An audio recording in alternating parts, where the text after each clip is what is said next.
Hello, this is Storybooks channel. New videos are posted every day. Subscribe and click the bell. A girl of 18 years old stepped out with bare feet onto a porch whose boards had been itching for a long time. After many years, the girl had the beautiful name Victoria. She had just woken up and went outside to watch the weather in her right foot. And with her left, she reached out, and with her arms up stretched her whole slender body. Her long hair scattered over her semi-naked shoulders and back. She squinted against the morning sun. A cool, fresh breeze was blowing, and everything was beautiful until a loud cow roar sounded, causing the girl to come to her senses and think about the coming before and by whom. Standing, a few more seconds of tenderness under the sun's rays, Victoria returned to the house. She quickly washed her face, twisted her hair into a toga bump, and put on a light-colored long dress. When she entered the kitchen, her mother and father were already sitting at the table. There was oatmeal porridge and freshly baked scones with poppy seed and cream for breakfast. Victoria reached her hand out for a ruddy, flavorful bun, but was immediately slapped by her mother. "Where are you taking the sweets? Eat first," she said, piercing her with a look. Victoria put the bun back on the table and began to nibble on her oatmeal. Victoria's mother, whose name was Adriana, was always watching what her family ate. She also wanted her daughter to stay in good shape. After all, for an unmarried young girl, that meant a lot. "Andrew, today we need to bring hay and sawdust," she asked, turning to her husband and spreading a fat layer of cream on the bun. Victoria looked at the appetizing bite. "I'll bring it back if I have to," her father replied. "I continue counting breakfast. And you, my daughter, will stay for the gorilka today." Adriana put the teaspoon into the cream again, and then sent it into her mouth. She didn't notice the surprised looks of Victoria, who had no plans to work the evening shift. What's she got this time? She tried to be indignant when she finally finished her porridge. "Don't worry, she'll take over for you another time," her mother reassured her as she sipped her tea. "That's it, I'm going to go clean up the table, father." Andrew, he was a man of thick and stocky build. He had big brown eyes and a short-cropped beard and mustache. He was always measured and calm, which could not be said of Adriana, who was always rushing around and pushing her husband around. With her parents gone, Victoria was alone. Finally, she could enjoy a sweet bun with cream in complete privacy. But unfortunately, every time afterward, a plate of oatmeal is eaten. There was simply no room left in her stomach for the coveted treat peering into the half bun. Victoria shoved a spoonful of cream into her mouth and left the table. 20 minutes later, having moved into the kitchen, the girl was already pacing the farm. On her shoulder, she carried a bag with a long sack over which hung a headscarf. Victoria admired the scenery of the open field of a sparse birch grove. Birds hung all about, playing, flying from one bush to another. The girl liked her native place, but she dreamed of a better life, a big city, a cozy, spacious apartment, and a well-to-do husband. Her mother herself had set her up for this from childhood. She believed that life is successful only when you have a rich husband who will also have some power.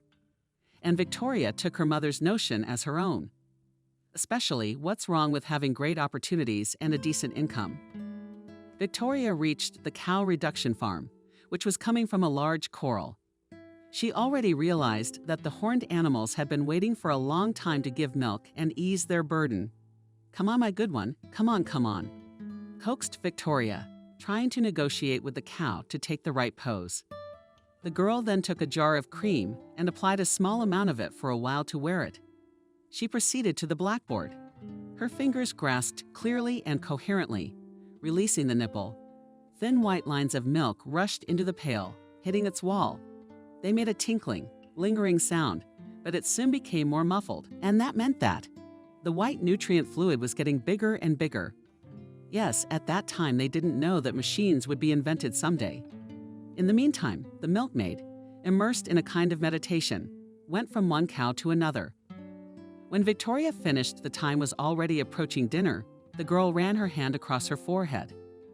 Lighted spoke of the fact that there was a stuffiness. Tired of it. Left gnats surrounded right in front of her eyes. Now and then it was trying to get into her eye. Victoria stepped outside, breathing a full sigh. How could she be sick of this job? The girl took off her handkerchief and began to wave her hair away from her face, as if protesting too. Victoria hared to regather it. She gathered the ponytail again and then twisted it closely the bump. Afterward, she questioned the handkerchief to recover his head. At this moment, she felt a look on her face. She turned around. Behind her back stood a young boy. In his hands, he was holding a shovel. He was cleaning the coral, and while the cows were grazing in the field. The guy looked at Victoria unashamedly. The girl threw him a scornful glance. Without saying a word to him, she tied her handkerchief and left the barn. How insolent is that? She thought, trying to get out of his sight. The girl reached the office where the dairy staff usually rested. Walking along the corridor, she looked into the administration office. Ah, Victoria. It sounded from the open door. Victoria called her the head of the dairy farm. Come in, please, for a moment be kind. The girl entered the office. Nina and Jenna were here. They were in charge of administration and bookkeeping. Besides them, 2 men were also present. One of them looked to be about 60 years old, and the other was younger by half 2 times. Both of them were dressed in white shirts and suits. They behaved quite courteously and gallantly. Victoria realized that they were city people. They gave a pleasant impression of serious and businesslike guests. Here is one of our best milkmaids, Victoria pronounced Jenna. Through the strained smile, it was obvious that she really wanted these guests to like her. Victoria, come closer, said hello to our guests. This is Alex, the owner of the small village, and this is Peter, Alex's assistant, his deputy, as well as some prepared she all, also keeping the corners of her lips pulled apart. Hello, said Victoria, in a thin voice, looking around with short glances. They, however, nodded their heads in greeting, and the one who was elderly extended his hand to her. Victoria responded graciously, placing her hand on his palm. The one left a brief kiss on it. Victoria pretended to be pleased. Glancing at his partner, she caught his interested gaze. Well, now that you know each other, do you have any idea who helps us in getting our valuable milk? Jenna laughed. To diffuse the situation, Peter turned to him. Alex will take the documents. You will check them and bring them to my desk tomorrow. He said, looking at him. Okay. What do you say? Replied Peter, looking at his father in return. Now let's go and see how we are doing where the process is going. The house-clinging administrator slipped between the 2 men. Please follow me, she was forgetting her guests. Alex came out next to her. Then Nina, Victoria waited for Peter to follow them. But he, instead of going, held out his hand, indicating that he would go after Victoria. The girl smiled slightly and headed for the exit. Just then, Peter slowed her down, and standing he took her by the elbow. You've got a blade of grass snagged here, he said, presenting a spikelet to her eyes. Victoria looked at the spikelet and then at Peter. Something was mesmerizing in his fathomless blue eyes for a moment. The girl felt a strange, unfamiliar feeling inside her. However, remembering the fact that they were not alone here, she hurriedly followed the others. The meeting with the owners of the firm had been a success. They were satisfied. Together with the administration, they also identified some points that required changes, improvements, as well as the introduction of newer technologies in farming. Well, Victoria, tell me, her mother asked her when the whole family was gathered for dinner. Adriana finished work early. That's why she always cooked dinner. This time there was for cookies potatoes with arches and thin cuts of salted lard. Also on the table were pickled cucumbers and tomatoes. What is there to tell? People like people well-dressed, well-mannered. It is obvious that has good money on the account, answered the daughter, peeling the potato from the skin. Then she broke it into 2 halves and poured cream over it. The mouth instantly filled with saliva. The father ate in silence and listened to the conversation between wife and daughter. Adriana glanced at her husband. She waited impatiently for him to eat and leave the table. I think they enjoyed it all, Victoria added, taking a bite of tomato. Did they? Adriana interjected. Her eyes were burning. She was clearly eager for more details. When the father had tasted a delicious dinner, he thanked his wife, kissed her, and went to the hall. His back was quite tired from the whole day. wanted to take a horizontal position because today he had to carry out sacks of sawdust and also to go to the walls. But Doka lay out how it was. Again asked the question mother prepared to dry. She folded her elbows on the table and under the railing with her fist, right cheek. With her gaze, she glared at Victoria, as if she wanted her to say what she had been waiting for the most lately. Mom started daughter. Peter and I were just introduced, and that's it, she replied. Continuing again with a slice of bread, cream, and tomato juice. That's it, Adriana questioned her. Well, yes. What else was there supposed to be? Victoria asked. Well, I don't know. Maybe he looked at you or something. Understand, Victoria. This is your chance to get out of the village, to start a new life, a life of prosperity, to be surrounded by beautiful people, Victoria's mother said. In her words, you could hear what all mothers wish for their daughters. Well, Victoria let her eyes thoughtfully to the left and then broke out into a smile. There was one moment, but it meant nothing. The girl quickly dismissed all options. Darling, understand, everything in life is made up of moments, Adriana said. Her eyes were full of love for her daughter. A couple days later, Adriana literally plowed into her home. She looked in all the cabinets in the kitchen rearranging something, then went to the mirror and fixed her hair again, banding it under her mom's handkerchief. What are you doing? Asked Victoria, coming out into the kitchen. Today was Saturday, which together with Sunday was a day off for Victoria. She sometimes hummed to them and Adriana. Then she took off her handkerchief and hung it on the back of a chair. Mother, speak.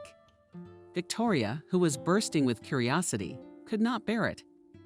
God himself has arranged all this for us, she said softly, putting her arm around her shoulders. We've been invited to dinner, she blurted out. Almost jumped up on the spot. To lunch, marveled Victoria, who had never received such an invitation. Alex is very much interested in you, or rather in your work, and he would like you yourself to personally speak in front of people and tell about your activities. He was delighted with you, she said, pressing Victor about his activities. Perplexed, Victoria repeated, imagining her coming on stage with great interest and enthusiasm to talk about her daughter's cows. Her face reflected a smile mixed with some chagrin. It was Adriana who repeated. My dear, sat Victoria down in her chair. This is truly your chance to prove yourself, to please them, to open the doors to new happy lives. Adriana held her daughter's hands in her palms. Victoria looked at her mother with eyes full of faith in what she was saying. Her face was filled with light from a body of hope and anticipation for tomorrow. It was no wonder that Victoria's mother wanted Victoria to fit into this family so badly. After all, Peter's father owned all the land that belonged to their village. The morning started out hectic. Adriana had gotten Victoria up early. To have time to get ready and be in all her glory, Victoria's father was in the yard, fixing an old car. Adriana was a little nervous and worried that Andrew's slowness would make it to town on horseback. Adriana was stowing Victoria's bow. She looked at her daughter in the mirror. She wore an irresistible burgundy dress with sleeves. It fit her perfectly. It perfectly emphasized her slim waist and slender hips. You look gorgeous. It's a good thing we bought that dress, Adriana said. Victoria smiled back. She liked her outfit too. I'll go ask my father about the car, her mother said, and left Victoria's room. The girl looked at herself in the mirror once more and then smiled at her reflection. She had never imagined that she would ever be in the owner's house in the village where they lived. Then, looking closer, she saw in one of the mirrors the reflection of the same young man she had met recently on the farm. It seemed as if she should have been frightened. But instead, she went to the window, and despite the lad's happy face, she closed the door and wrapped the curtains.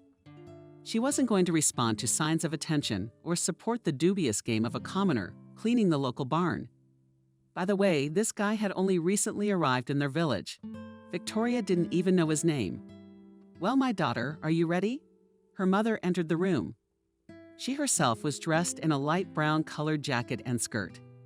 She threw herself a glance from top to bottom, fixed her short haircut, and then turned to Victoria. You're adorable. She walked over to her daughter, looked at her with kind eyes, as if she were setting both herself and her up for a happy reunion. Adriana, came her father's voice as they got into the car. The engine hummed more strongly, and the car set off. After an hour's drive, the family was already there. A spacious courtyard surrounded by a fence of iron bars of saints appeared before their eyes. A man in uniform appeared in front of them. He introduced himself to them and then escorted them into the house. It was huge. Victoria couldn't hide her delight. A maid appeared on the doorstep and helped them undress and make their way to the living room. Adriana was a little stiff and felt out of place. Everything around them was so exquisite and tastefully furnished. Oh, and here is this most lovely milkmaid, whom all the cows of our farm are crazy about, and therefore so generously gives her delicious fat milk," pronounced Alex, extending his hand to say hello to the arriving guests. Victoria embarrassedly greeted him back. Alex once again introduced Victoria's family to his wife and the other guests that had also arrived for dinner. "Peter looks after Victoria. She shouldn't feel alone," Alex said. "No, she's fine," replied Victoria. "It's not worth the worry." "I'm more than fine," she replied, meeting Peter's eyes. Then she shifted her gaze to his mother, a woman with white skin and an elongated face condescendingly watching. Catching their gaze, Victoria recalled the corners of her lips. This woman was not so benevolent. She was the only one who didn't fully embrace the simplicity of both Victoria herself and her family. "So you're saying that the best way to increase the firm's productivity is to introduce some machinery?" Alex interjected, penetrating his mouth with a napkin. "Of course," answered Andrew. "All haymaking and harvesting processes will become much faster and better," he added, looking for support in his wife's eyes. "Yes," nodded his head. Alex smiled with a squint in his eyes. "I will definitely think about this issue. It's worth paying attention to," he answered, transferring his gaze to Victor and then to his plate. "Well, it was dessert time," said Alexa's wife Nicole. Adriana began to smudge herself with the palm of her hand. "A little soul, I guess," asked Nicole. And then asked her son to open the door to the balcony.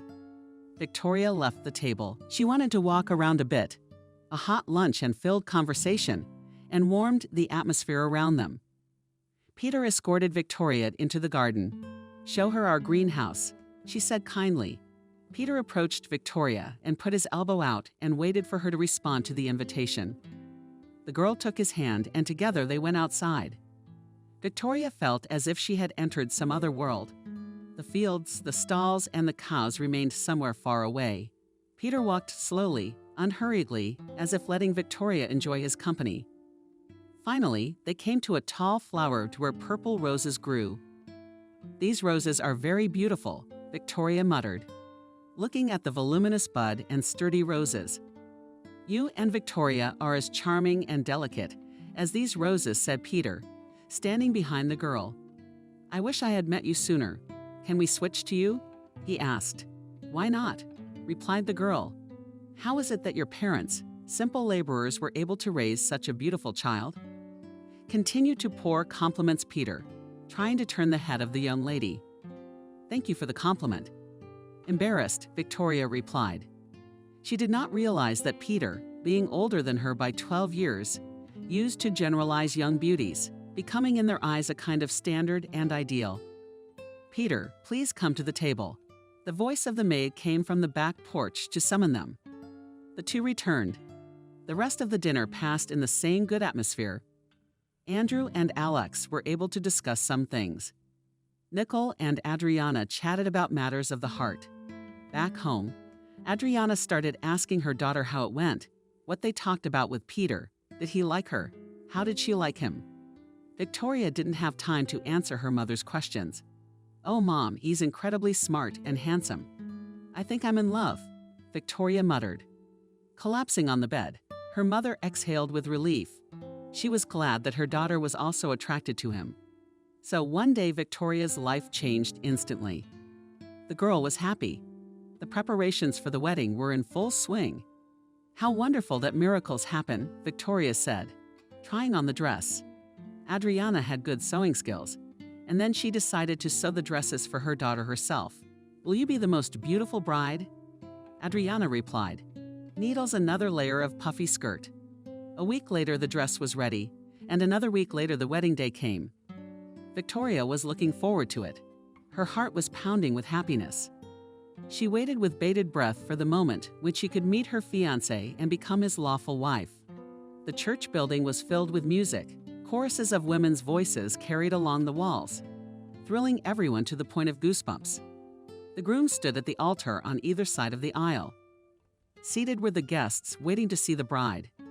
The doors opened, and under her father's hand, the bride crossed the threshold. She was in a gorgeous snow-white dress with lace, though it covered her head and hid her face. At such a touching moment, the guests rose from their chairs, seeing off the bride. Walking down the red carpet, Victoria was getting closer to her new life with every step.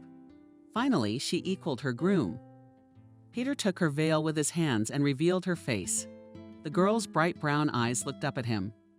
They were full of hope and love. Her lips were slightly emphasized.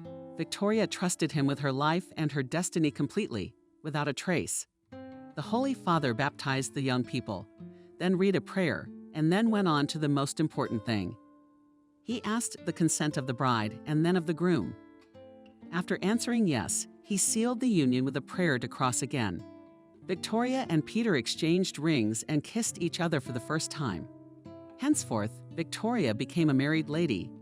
That's how quickly and beautifully everything changed in her life. The girl moved into Peter's house and became the mistress of the house. In front of Victoria opened the door and welcoming. I offered to come through. Victoria took the first steps and stopped. The house was very beautiful, high ceilings, beautiful chandeliers, gorgeous curtains, large windows. Victoria circled around the house and couldn't be pleased with her happiness. God, how beautiful, how wonderful everything is. I can't believe my happiness. It's unbelievable. God, she repeated, enjoying the beauty of the interior. There's more. My love, said Peter, hugging Victoria, kissing her neck. What else could there be? The girl asked, barely containing her curiosity. Peter picked her up on his arm and carried her somewhere in one of the rooms. Here in this spacious, bright room was a huge, wide bed, and behind it large windows and an open balcony. Victoria hurried out the open door. Her eyes widened. It was a line when she saw the magnificent garden with beautiful vegetation and its trees. Peter, this is something incredible. Thank you, Victoria exclaimed. I run up to him and throw myself on his neck. Are you my princess? Peter said, taking her in his arms and falling on the bed with her. This is all just for you, said he, seeing Victoria's eyes rounding even more. He loved surprising this young girl, and even more he loved the way she admired him and enjoyed everything he did for her. Even though Peter didn't put much effort into it, he had gotten this house from his grandfather. He was waiting for the time to come when Peter would finally marry a decent girl and start a family. Time was running out. Victoria and Peter were getting burned out in the new place. Peter was on the road a lot. Victoria was alone for long periods of time. However, she treated the long business trips of her beloved with understanding. After all, Peter keeps track of companies that are located in several villages. She was proud of her husband, home, and position. There were times when the two of them went on a small trip to neighboring countries, and this gave Victoria great pleasure. The girl was also interested in Peter's affairs in the village. She asked to take her with him, but he never agreed to such a thing, believing that this business is not for women. What will you do there? Smell the dung and socialize with the village commoners? He asked her jokingly. Victoria always laughed in response, because she was lucky. She got out of those places.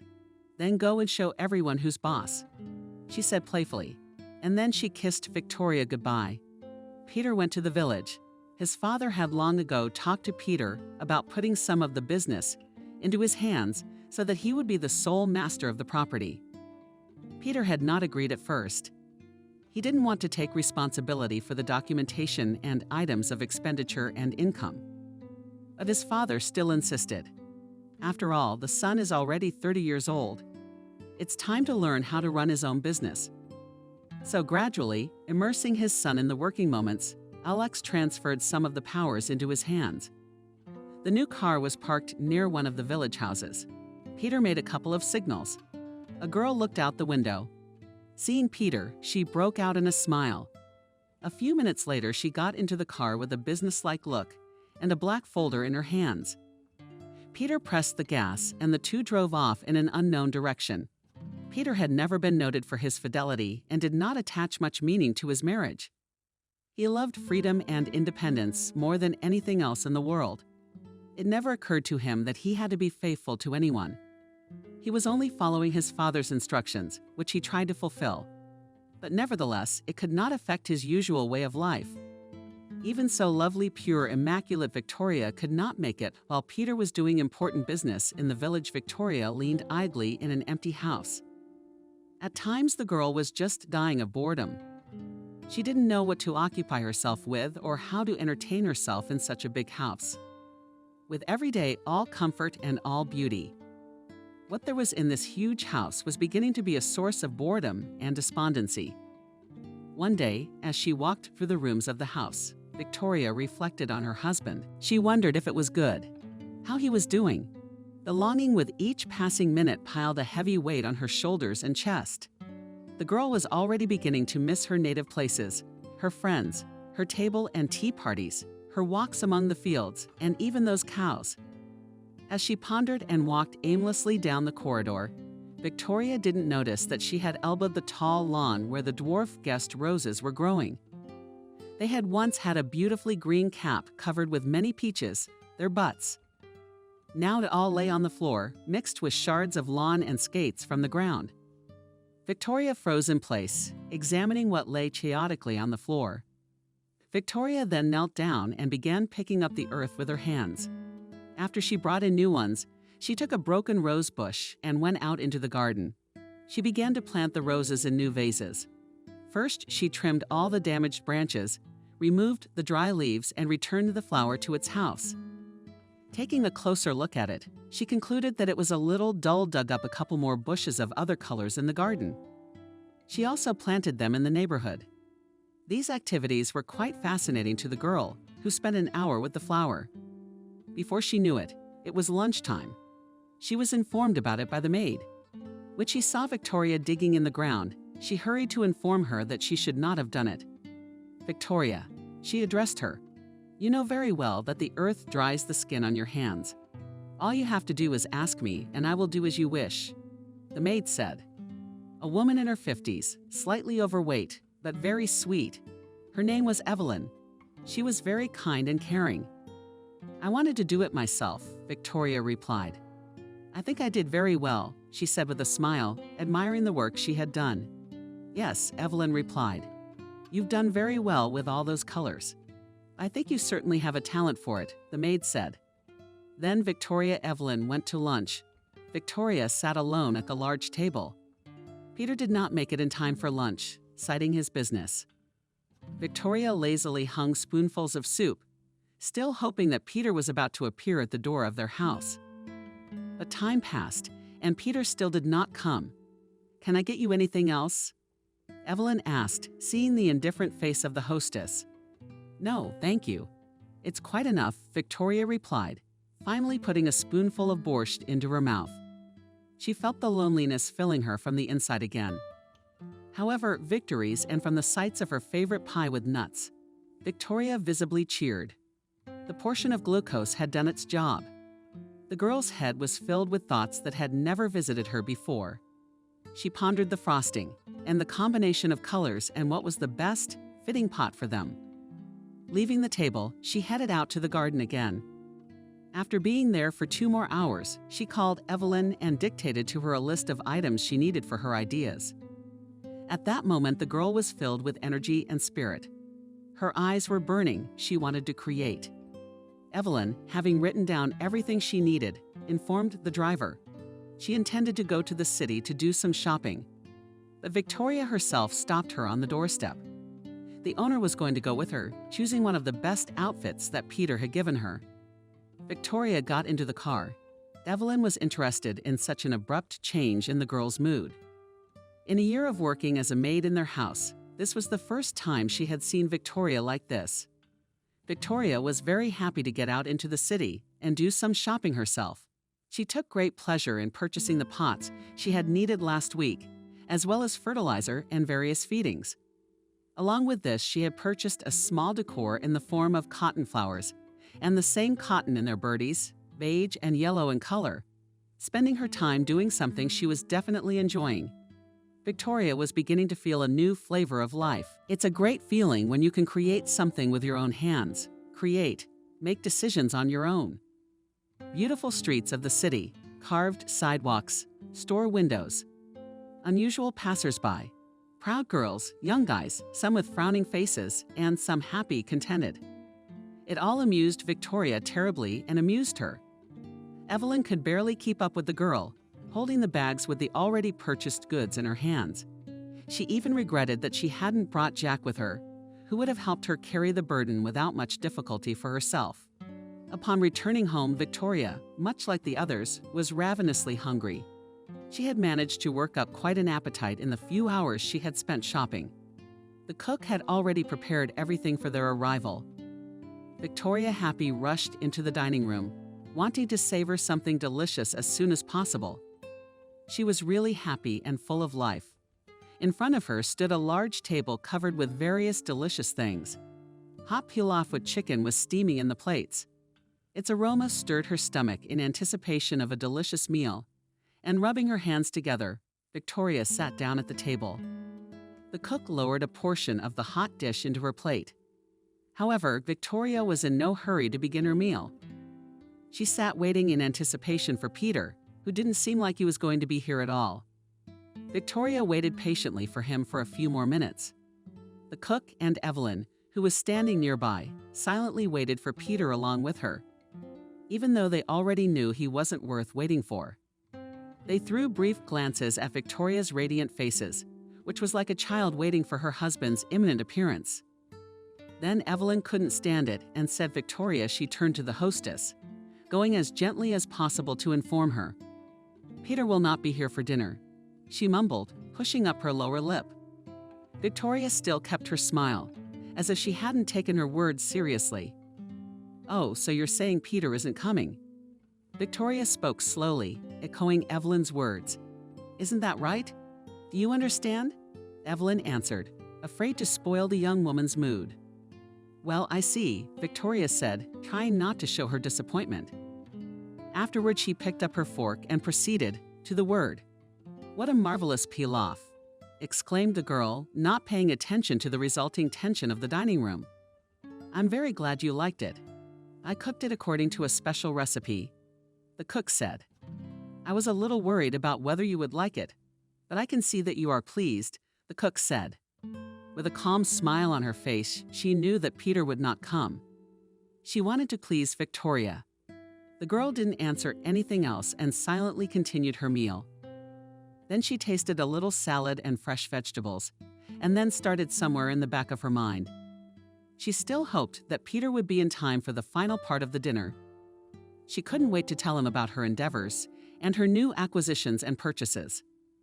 After drinking a couple mugs of tea and a responsive chocolate cake, Victoria never waited for her husband. She felt her soul fill with longing and even self-pity, although these qualities had not been peculiar to her before. After dinner, Victoria thanked the house staff and went to her room. She walked past the non-risky purchases with complete indifference to them. In an instant, she became uninterested in it and went to bed. However, sleep never came. She couldn't find her place.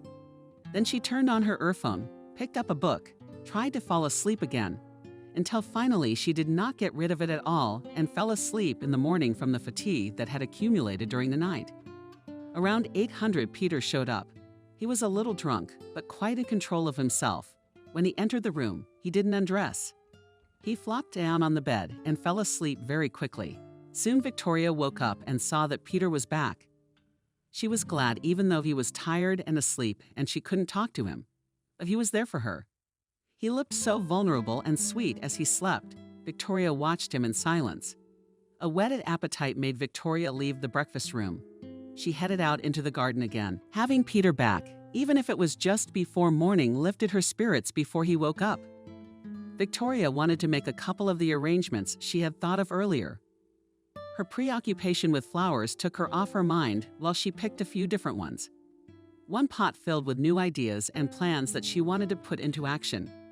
Briefly, the girl walked back into the house. "Oh dear. Good morning, my joy." Her husband greeted her. He acted as if nothing had happened. Victoria was very happy to see him. She didn't want to spoil the day with an argument. The days they were together. So they were very rare. Peter being here with her was the most important thing. "Peter, it's so good to see you. You're finally home. We can spend the day together. I'd like to show you something," Victoria said with intrigue in her voice. Peter arched his eyebrows upward. "Oh, darling, not today," groaned the husband. "I'm too tired at work. It's a mess. You know that. It took me so long to deal with those employees yesterday. Everybody wants something. Everybody wants something from me. And I only have 2 hands," Peter said with a laugh. "They really need you. They need you to take care of them. You're the one who can make a difference in their lives," Victoria said, seeing in her husband a real hero and a master of his work. Victoria decided not to be upset about Peter's rejection of her proposal. She treated the circumstances with understanding. "All right, what do you say? Do you really need to rest? You work a lot, socialize with people. You get tired," the girl said. "But I can do something for you," Victoria spoke, going around Peter behind his back on his shoulders. He was forcing this pleasure. "How strong are your hands?" God, how pleasantly in bliss Peter spoke.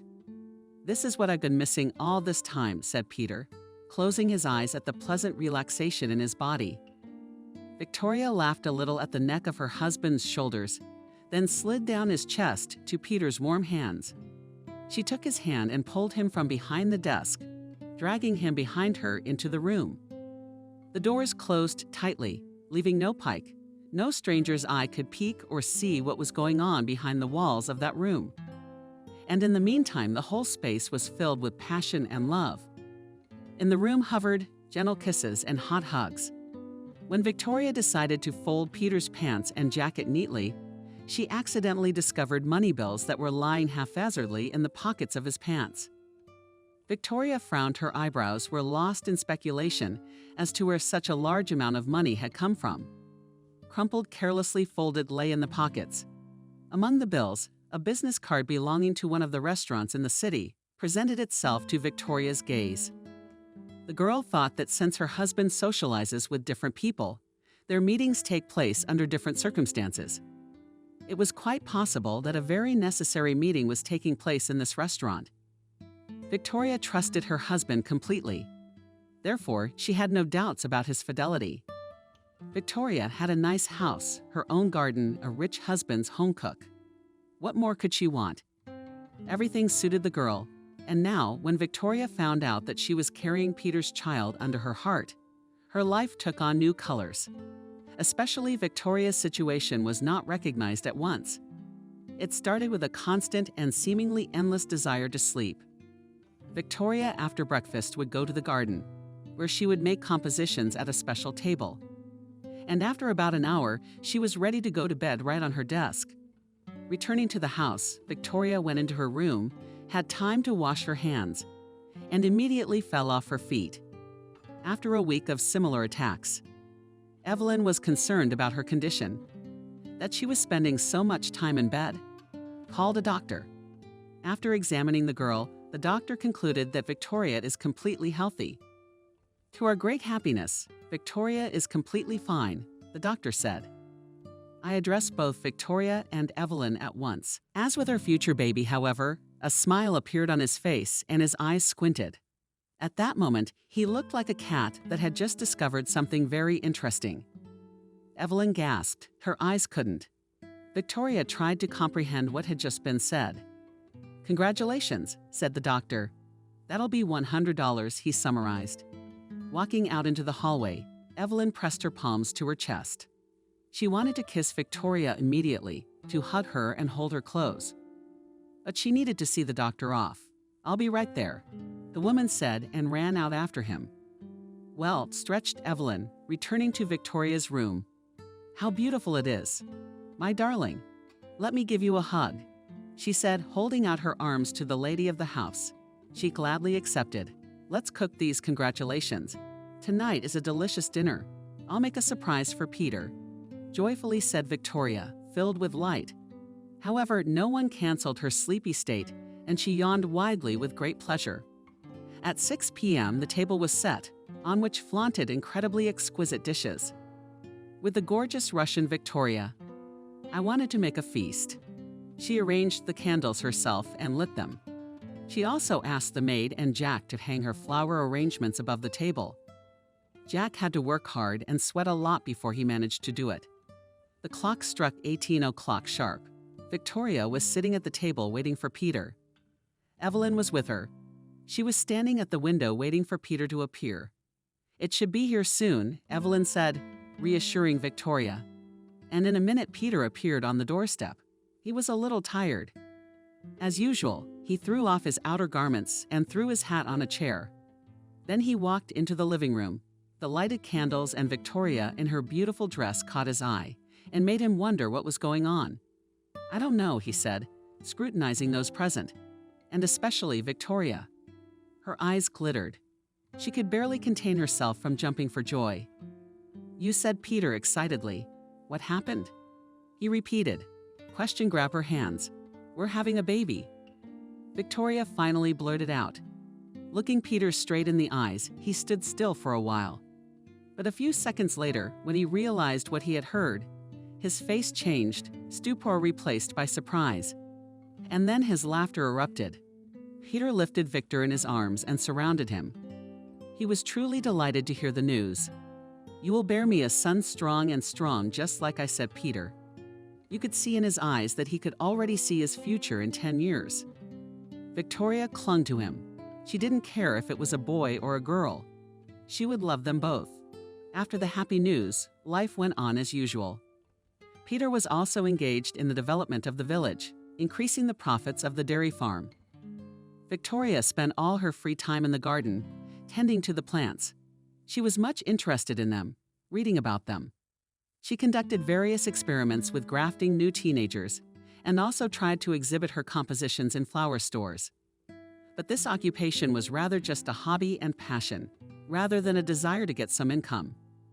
Victoria was happy when her compositions were taken apart on the same day, and when one of the buyers was interested in her business card. Gradually, Victoria had the first 2 regular customers who decorated her flowers, their restaurants. However, despite Victoria's great employment, her new hobby, she still lacked the attention of Peter. Her husband, strangely enough, began to be delayed more often on various errands. He often did not spend the night at home, and almost every weekend he came home drunk. When he came home, he would approach Victoria and lay his palm on her stomach. "You'll be the strongest, the most cunning, just like your father said Peter would be." Then he'd fall on his side and fall asleep. Victoria didn't know if there was anything she could do about it. She still thought that Peter was working too hard and stressed out, so she tried to calm herself down with alcohol. A few months later, the long-awaited baby was born on the due date. The labor was not the easiest. Evelyn was worried about Victoria's well-being. She was so fragile so young, but she had to experience terrible agony. Finally, when it was over, the doctor handed the baby to Evelyn. "There you have a beautiful baby girl," he announced. Evelyn was happy that everything was over and now their house would be filled with children's laughter. "Victoria, you are a great girl, you did it. You did it well," the woman said, handing the baby to the mother. My little girl," she whispered, wet and exhausted. Victoria, her hands were covered with a small shiver. She kissed her daughter's warm forehead. The baby nestled against her chest. At that moment, Peter appeared in the room. He looked at his wife with big round eyes. Evelyn, assuming what would be, obediently lowered her eyes. Peter, whose pupils burned black and against the icy background, looked hopefully at Victoria. The woman was smiling. Her face was so sweet and gentle, even though she was in terrible pain. But now Peter was only interested in one thing. Tell me, is it a boy?" Peter said. His face was full of tension. He didn't want to hear anything but one thing. "We had a daughter." Victoria said. "You will be a father to a beautiful daughter," the woman said, looking for understanding and love in his eyes. But instead, she found deep disappointment in his eyes. Peter reached out and opened the corner of the blanket. He saw the sleeping baby cuddled against her mother's chest. Peter's face darkened. He couldn't hide his indignation. He could not lie or pretend that he was glad to see his daughter. Getting out of bed, Peter left the room. Victoria looked after him, tears welling up in her eyes. She was left in complete incomprehension. Is it possible to do this to them? Will he come to his senses and everything will be back to normal? Evelyn said, trying to calm Victoria. Nothing, daughter, nothing. Men are mostly selfish. That's why they have to struggle in this world, she added. Evelyn's heart clenched. In that moment, she felt sorry for Victoria and the way Peter had treated her. But weeks and months went by. Victoria had fully recovered the baby, named Violetta, was growing up to be a healthy and active child. Victoria couldn't get enough of her. She loved her without memory. She, as a true mother, wished her all the best in this life. And even Peter's rejection and some coldness towards her daughter could not spoil Victoria's worldview after the birth of her daughter. Peter had changed a lot. He was away from home more often, and when he was rather cold and indifferent. There was something very different about him. He became more withdrawn, moody, and angry. His interests seemed to have shifted to making big profits. Although Victoria knew that the firm would not be able to keep up with the changing and accelerating sales market without the introduction of new technologies. But what about Victoria and her garden? After 4 years, she was able to find the zest for her business that people liked best and were willing to pay for her labor and for filling the world with beauty. Now that Victoria had both a daughter she loved and an occupation that inspired her, she felt strong and fulfilled. Peter's coldness and indifference no longer tormented her with such force as it would have before. Yes, Victoria had gotten what she had dreamed of: security, prosperity, and a stable future. She had achieved all of those things. But except for one thing, except for mutual and true love. Unfortunately, with each passing day, she watched Peter grow more glorious, more angry, and hungrier for more money. When Violet turned 5, she began to notice that Peter was no longer trying to hide his affairs on the side. He might well have come in with the scent of a woman's perfume, or with lipstick on his shirt. At first, she tried to talk to her husband, but all her attempts went nowhere. He only got angry, irritated, and said that it was none of her business, and that she was making things up for herself. Once Peter reproached Victoria that she bore him a daughter instead of a son. A woman, if she loves, she bears him a son strong. Strong so that he can carry on his work. And what can you do? Can you? He asked Victoria with blood in his face, in great displeasure. There it is, all your love. Are you incapable of giving me a son? What is there to talk to you about? He declared. After Victoria once again started a conversation about their relationship. And really, Victoria had nothing to answer to this question. After a difficult childbirth, she could no longer have children, much less give Peter a son. As the years went by, Victoria and Peter maintained their relationship as husband and wife. After all, Peter had made a commitment to be responsible for Victoria's life, as well as providing for her. One day, Victoria was left behind in the house. One Violetta together with Evelyn were walking in the garden, and with their hand through the window, Victoria smiled at them and sent her daughter an air kiss. The girl especially liked to play such games. She got just incredible happiness and a feeling of joy from it. Victoria loved to see how her daughter was doing well in this world. Right now, she was thanking God that she was healthy and cheerful. Her observations were interrupted by a phone call that came from Peter's office. Her husband almost always locked himself in it when he was home. He said he needed to gather his thoughts and get his affairs in order. Usually the door to the study was always locked, because little Violetta could enter without asking and do something wrong. This time it was unlocked and even slightly open. Victoria pushed the door open with her hand and stepped inside. The window was also open, but it was also creating a draft. The phone calls stopped. For the first time in a long time, Victoria found herself interested here. She began to look around curiously. Early this morning, through her sleep, she had heard Peter hurrying as he left. Apparently, he had forgotten to lock up properly. There were some papers on the table. Victoria picked up one of them. It described the village with all the houses in it, including the farm, the church, and a small bread and bakery. Victoria returned the paper to the table. On another sheet, to Victoria's great bewilderment, a card debt for a large sum was outlined, along with a date by which Peter had to pay it. Victoria felt a chill run down her spine. The documents were lying on something hard. The woman picked up the entire stack and saw a couple of small keys. Apparently, Peter had been out of it, or in too much of a hurry. Since she had forgotten about them here intrigued, Victoria could no longer stop herself, especially since her husband never told her about his business. She left the key in the desk drawer. The lock opened easily. There were various folders inside as well. Victoria knew it was wrong to rummage through someone else's desk. But curiosity took over. She opened one folder.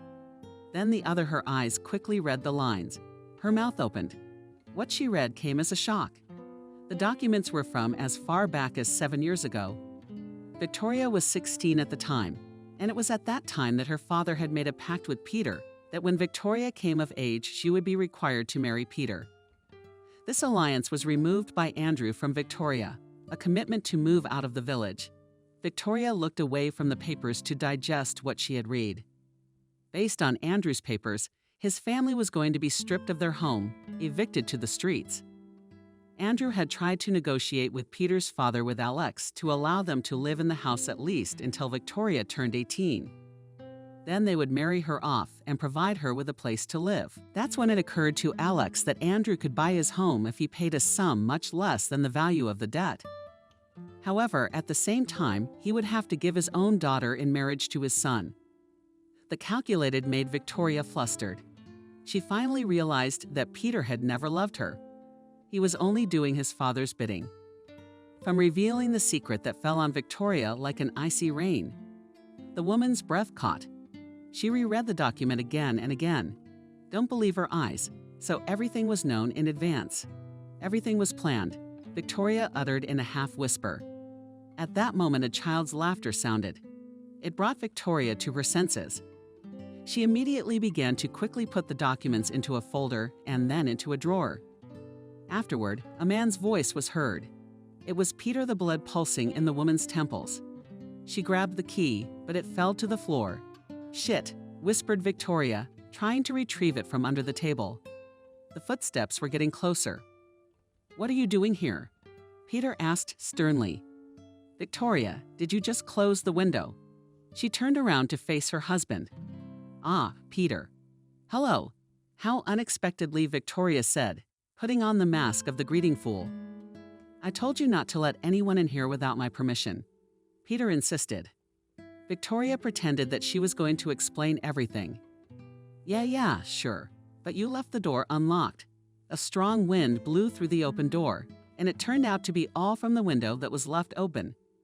Victoria spoke easily and casually. Then she walked up to Peter and kissed him on the cheek.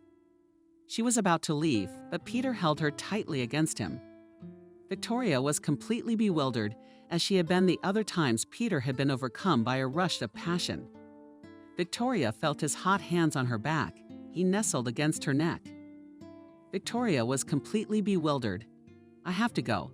I promised my daughter something, she said, trying to stop Peter, but he, like an unbridled beast, wouldn't let her go from his strong embrace. Very lightly, he sat Victoria down on the table, shifting her hips. Victoria searched her mind for ways to retreat, his hands roaming over her body, trying to reach her soft skin. The woman had no choice but to drop the phone to the floor. The one with a dribble went flying apart. To make matters worse, there was a glass of water on the table, which was also knocked over by the water, spreading across the table to the tune of documents. Ah, sorry. Victoria began to apologize. Released from Peter's embrace, I'll help clean up, she offered. But her husband stopped her. Don't touch anything, he said sharply. Victoria froze in place. I take everything here myself, he added, pulling on his jacket. Victoria hurriedly left the office, entering her room. She tried to calm herself down. Her head was full of different thoughts. On the elevator from the water, she drank a whole glass in a gulp. Violetta ran into the room. Mommy, look what I have.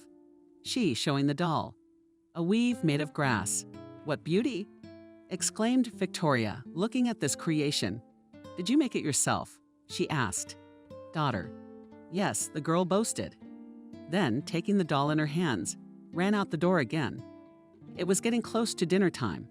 This was indicated by the clock, which Victoria always set to 12, so that she wouldn't miss it while working. All three of them were sitting at the table. The cook was pouring hot, flavorful soup. As always, the meal passed in complete silence. Now, when Peter was sitting at the table, he had the exact opposite personality than before in the office. After finishing his meal, he thanked the cook, and after saying goodbye to the family, returned to his office mom. Why is Dad so sad? He's tired, asked Violetta, who clearly lacked communication with her father. Yes, dear. When you have a lot of responsibility for others, but yourself there is too little time, Victoria answered. She wanted her daughter to have good memories of her father. One day, Victoria asked to go to the village with Peter. She wanted to see how things were going there. Unfortunately, Victoria's parents passed away early. She had no opportunity to visit them. But nevertheless, there were some friends she knew in the village with whom she would have loved to go for a walk. Violetta would be out in the fresh air, running on the grass, because she had gotten used to real nature in the city. Victoria said, I'll get my husband on my side. All right, Peter agreed. He didn't want to think about it for a long time, so it was easier to take them with him. The weather was quite pleasant. The day was sunny with no sunshine, but at the same time not hot. The car stopped near the village administration building. Victoria refused to go in with Peter, saying that she was taking a walk with her daughter. Evelyn also went along with them. She took with her a basket with tea, cookies, and a blanket. They also took along some toys for Violet. The local children that were playing ball in the green meadow interested the girl. Asking her mother's permission, she went to meet them. The children gladly accepted her into their game.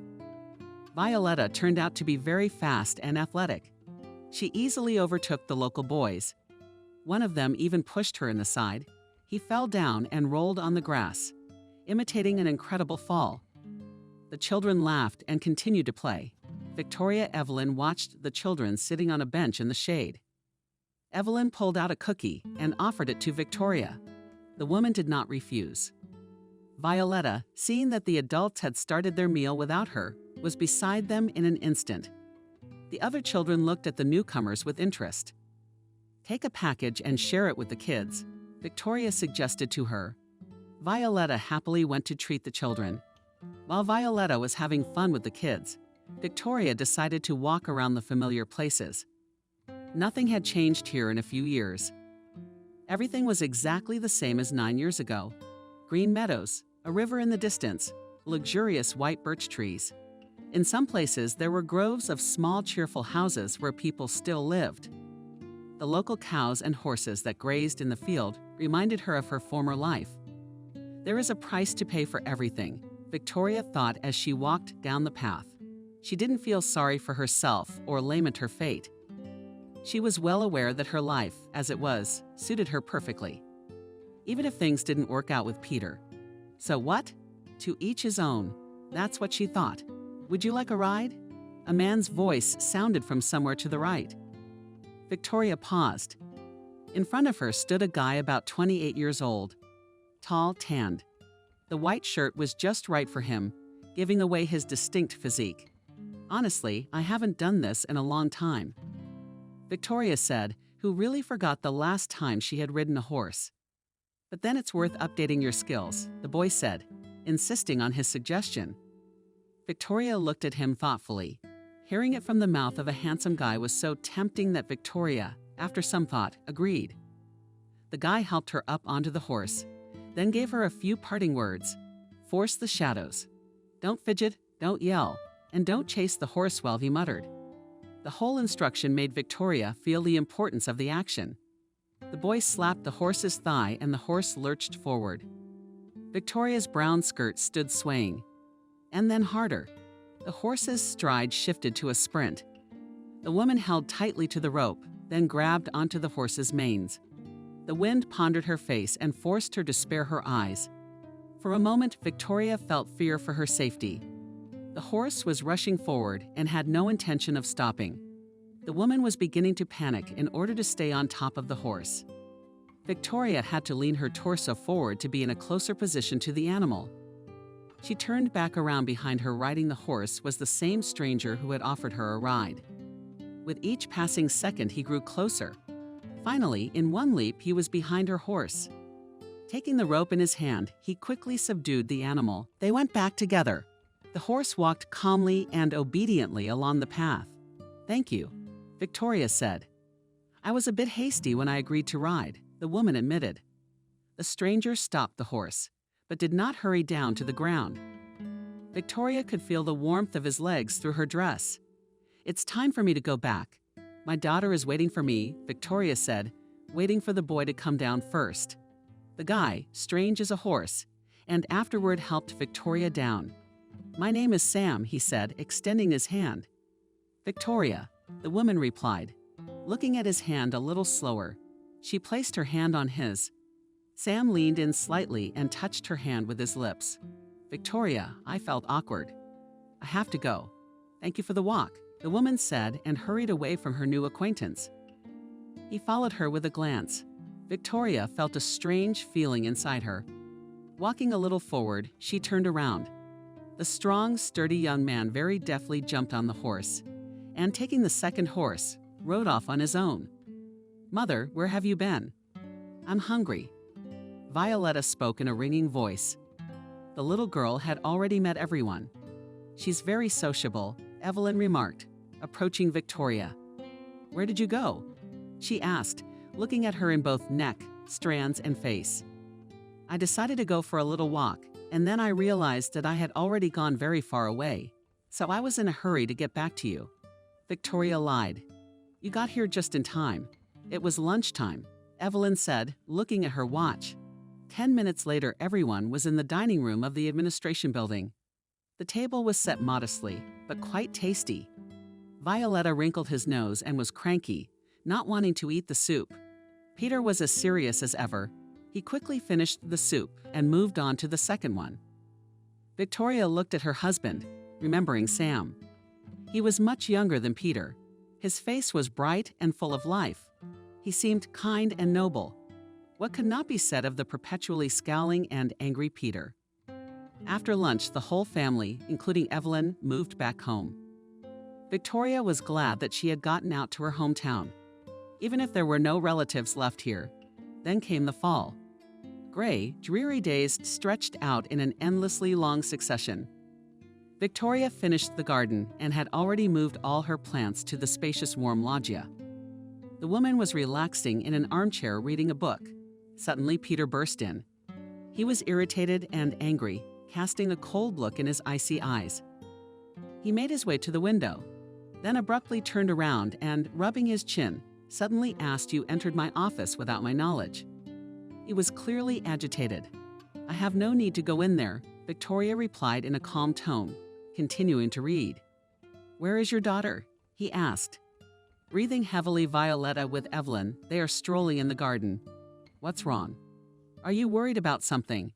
Victoria decided to ask, knowing in advance that Peter would not go into details. "Did someone take my money?" Peter said, looking straight into Victoria's eyes. "The money, but it's in the safe," Victoria reminded him. Peter himself had once said that a safe was an essential part of any office. Peter averted his eyes and looked out of the window.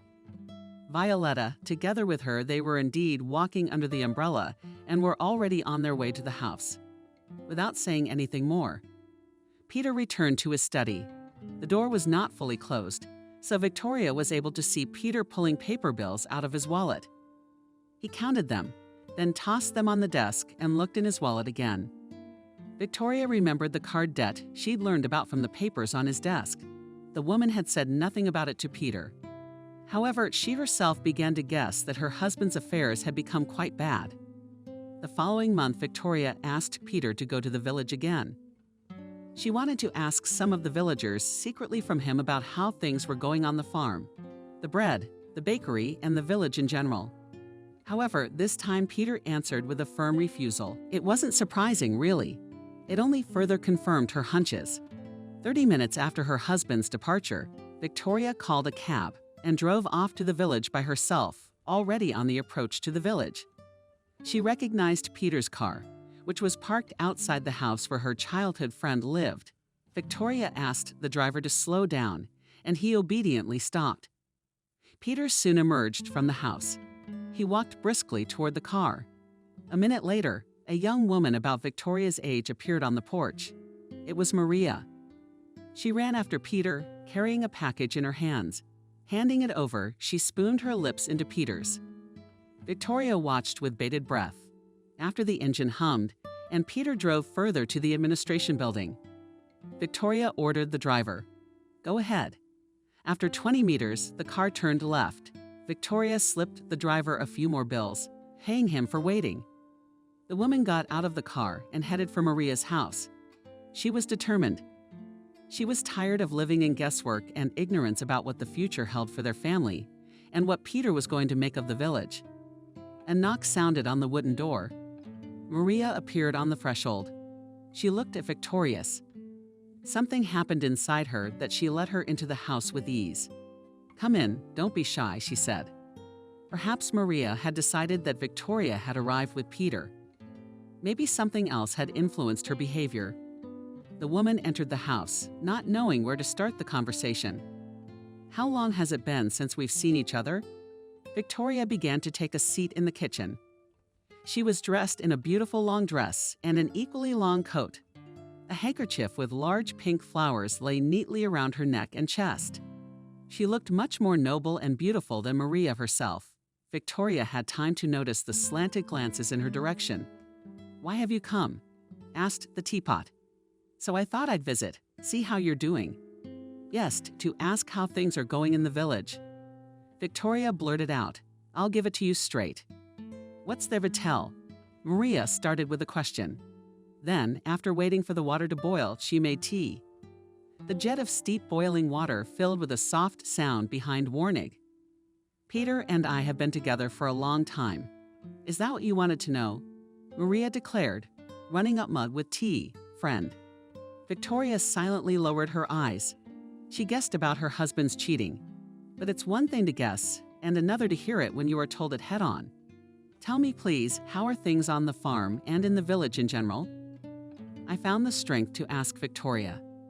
Afterwards, she took a sip of the hot liquid, rich flavored tea. It was comforting to know that the farm and the bakery and the village as a whole would not be around any time soon, Maria said, shaking her head to the side, apparently from excessive tension and excitement. "What do you mean, there won't be?" Victoria interrogated. The woman had to admit that this question worried her more than anything else. After all, her future and her daughter's future depended on it. "I'm madly in love with Peter," Maria said. "He is for me the best person in the world, no matter what anyone thinks of him." There was a pause. Victoria could only envy Maria's love for her husband. He's a very good man, except that he'd gone rogue. Connecting with the cards, she pressed her lips together. Victoria felt the excitement building up. A large debt had accrued. There was no way Peter could pay it off, though he was really hoping to. He'd been holding out.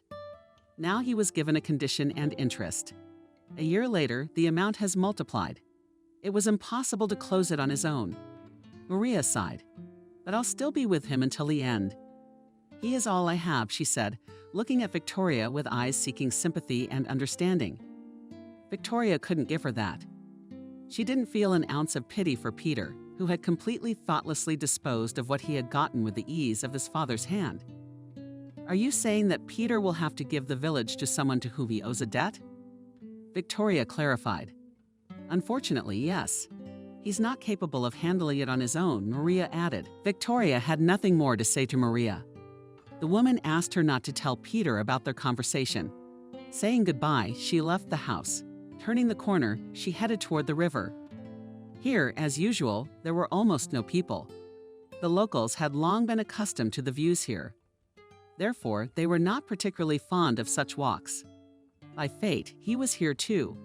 Seeing a familiar face, the guy headed towards her. "I didn't expect you to be here again," Sam said. Victoria fixed her handkerchief. The wind rubbed her hair compulsively. "You must be cold," he said, moving closer to Victoria. The woman took a step back. "I should be going by now," she said, and then quickly headed toward a car about 20 meters away from the cab. Victoria noticed Peter walking straight toward her. His head was, so he couldn't see her. The woman didn't want him to know she was here, so she went into the first building she could find. Closing the door behind her, she could watch Peter through a small gap in the boards. The man walked past Victoria and looked around. The building turned out to be a hay barn. It was quite large and resembled a wide, long hallway. Victoria decided to walk through it so as to be less likely to be seen by passersby. Victoria had reached the halfway point when she heard a noise ahead of her. Someone was pulling the door open and stepping inside. "What ridiculous position have I found myself in?" Victoria thought, searching with her eyes for a place to hide. Stepping behind a row of huge rolls against the walls, the woman lurked. The footsteps were getting closer. Victoria prayed that no one would see her. "What are you doing here?" A question sounded behind her back. Victoria turned around and found the same Sam in front of her. He was staring down at her, brazenly and without any shyness. Victoria decided not to answer him. She took a step forward, but immediately stopped, as the guy blocked her way with his hand. She involuntarily took his palm in her hands. The hand was so hot that the woman immediately grabbed the heat. "I was just looking," Victoria started to say, but when she met Sam's eyes, she was at a loss for words. He was so damn good-looking. Young, confident, with a slight cockiness in his eyes. He stared at her. Then his gaze dropped to her lips, making her feel ashamed of her foolish position. Victoria tried to move away to make way for herself. She had to push the so assertive guy, but just as she did so, she immediately found herself grabbed by his wrist. Victoria fell down, and with Sam lying on top of her, the woman started to climb up. Her long coat and also her dress prevented her from doing so. Over the top of her coat, a hay shawl flew down from her head. Victoria tried to free her hands, but Sam, a guy without principles and any complexes, only amused himself with her attempts. Victoria felt herself being drawn into an absolutely childish game, filled with heat from inside. She was about to scream when suddenly she heard the sound of the barn door opening again. Victoria froze. She couldn't let anyone see her in here, not even with a country boy. As the woman listened to the rustles that gradually moved farther and farther away from the barn, Sam slowly but surely pulled her closer and closer to him. Then, in an instant, Victoria found herself already under Sam's weight. Without thinking, he pressed his lips to hers. The kiss surrounded the woman's head and completely disarmed her. She was already unable to control herself as she gave in to passion. Victoria had lost her mind. Recovering from what she'd done, Victoria quickly made her way home. Sam didn't even have time to ask her anything. The woman threw on a handkerchief and ran out of the barn. A couple minutes later, she was already in the car that was taking her to the city. Her head snapped up, unrelated thoughts. Victoria had in no way expected of herself that she was capable of succumbing to unbridled temptation in her 20s. The woman tried to forget what she had done. She promised herself not to come to the village again. "Mommy, I missed you." 7-year-old Violetta ran up to Victoria. "I had to leave on business," Victoria replied, leaning over and hugging her daughter. "Oh, what's that?" flew by girl. In her hands she held a frozen dried flower that she had pulled from her mother's hair. Victoria laughed. "It must have caught on while I was in the garden." Victoria composed herself. "Are we going to go to the garden today?" the daughter asked again. "Well, after lunch, I think so," Victoria answered, leading Violet by the hand to her room. In the evening, Victoria lay in bed. She was remembering what had happened. She was terribly ashamed of her extreme intemperance. "This is crazy," she said aloud. Trying to distract herself, Victoria started reading a book, but her body still held Sam's touch. Once again, she vowed to herself to never ever again. She spoke out loud. At that moment, there was a knock in her room and the door opened. It was Peter. "Are you still awake?" he asked, entering quietly. Victoria was a little worried. She felt like she was showing that she had just cheated on her husband. "I decided to read a little," Victoria answered, and the corners of her lips turned upwards. "I was a little rough on you last night." "I'm sorry," he said. Victoria didn't understand why all this speech. Peter hadn't been very gentle in his remarks before. It's all right," Victoria said, watching Peter walk toward her desk. "Are you looking for something?" Victoria asked. Peter's behavior made her suspicious. "Do you still wear necklaces?" "What did I give you?" Peter asked, running his fingers across the table. Then he headed towards the bed and sat on the edge of her necklace. Victoria interjected. She had plenty of jewelry that she wore according to her mood. "But of course, found what?" Again she asked. "Nothing," answered Peter, placing his hand on his wife's cheek. Victoria waited for him to continue. She didn't understand what he was getting at, though she was beginning to guess. "I just like seeing you beautiful," he said. Victoria stared at him, pretending as if she didn't know about his affair with the other woman. Peter leaned over and kissed Victoria's shoulder. Then his lips began to shower kisses on her neck and chin. "I'm tired. I wish I could go to sleep earlier," Victoria said. Peter danced back a little and smiled softly. "Good night," he said, and left the room. Victoria sighed a full breath. It was now that she caught herself thinking that Peter had become a complete stranger to her. She had felt it before, but now the realization came especially vividly. Making sure that Peter had definitely gone to his room, Victoria got out of bed and quietly locked the door. Afterward, she knelt down and crawled under the bed. There, lying on her stomach, she fingered the catch and stuck her hand out. After a few seconds, she pulled out a chest. It was quite weighty. The woman opened it. It contained various pieces of jewelry, rings, earrings, including a necklace. Victoria also put the money she received from the sales of the composition here. After checking that everything was in place, Victoria closed the chest, turned the wheel to the desired misfire, and then tucked it under the floor, putting it back in place. The woman lowered herself onto the bed. Yes, Victoria had to admit that she was proving to be a less than loving wife who was willing to follow her husband to the end.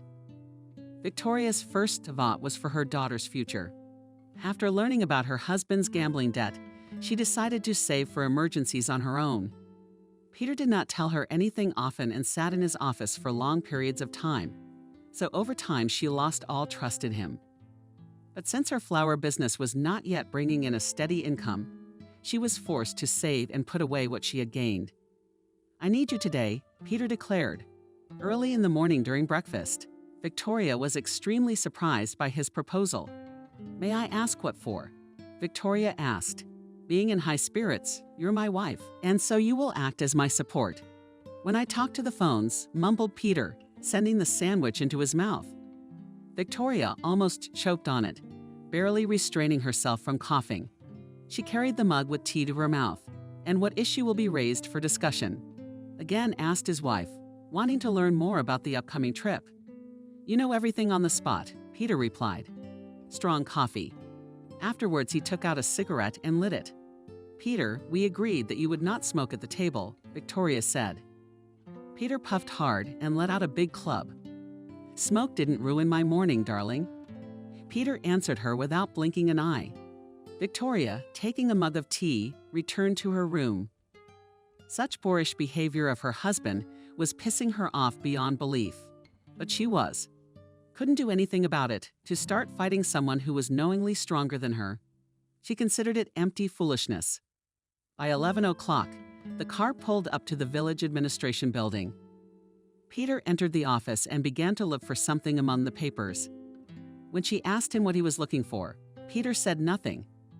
Then, finally finding some documents, he went to the farm. Victoria went with him. On the way, the woman prayed that she would not be caught by Sam. Outside the office, some of the farm workers had gathered.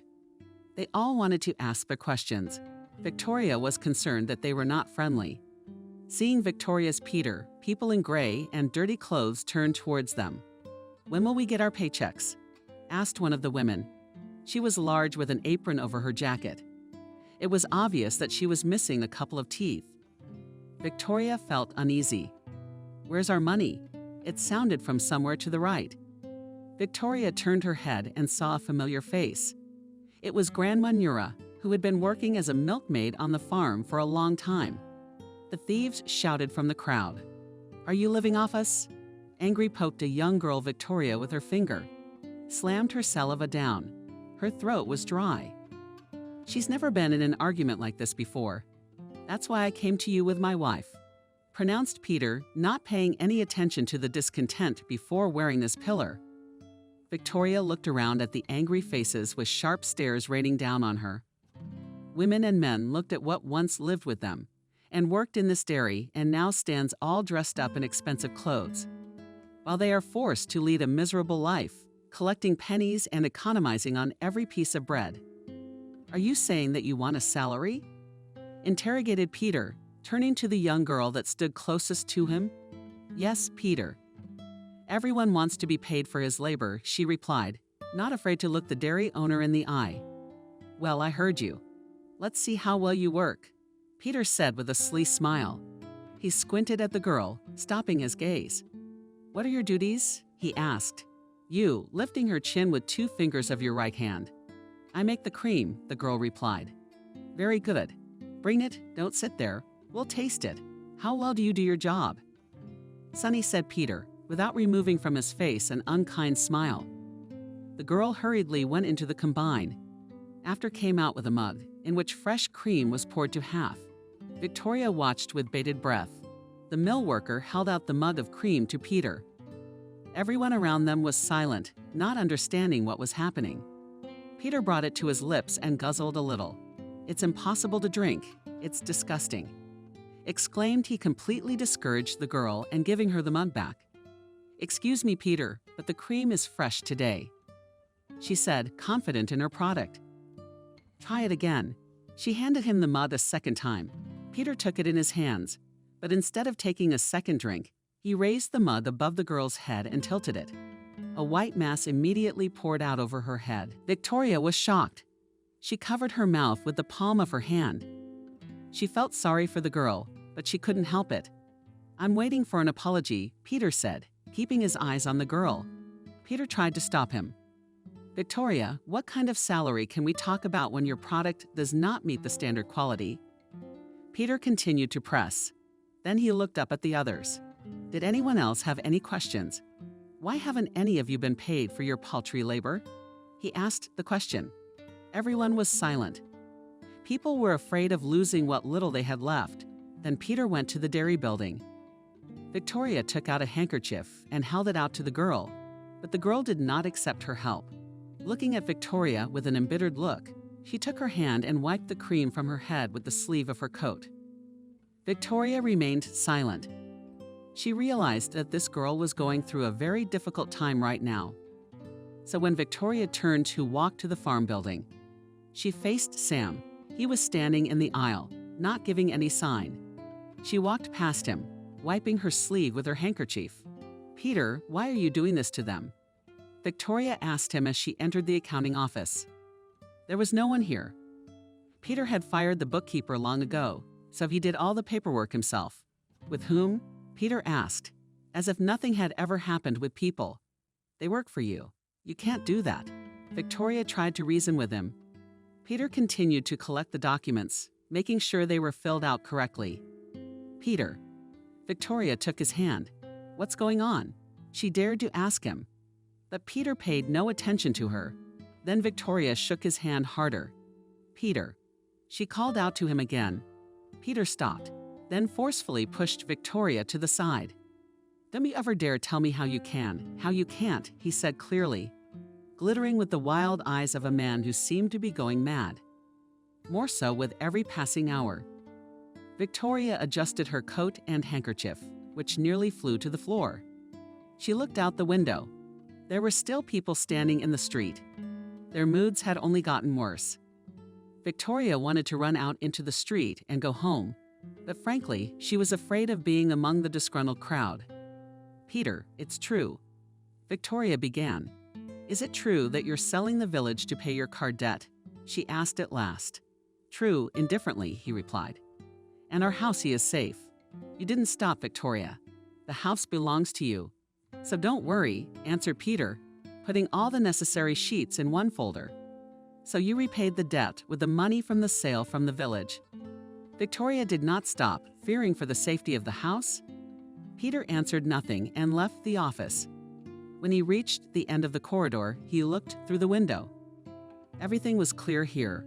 "Follow me," Peter commanded and started down the stairs. Victoria hurried after him.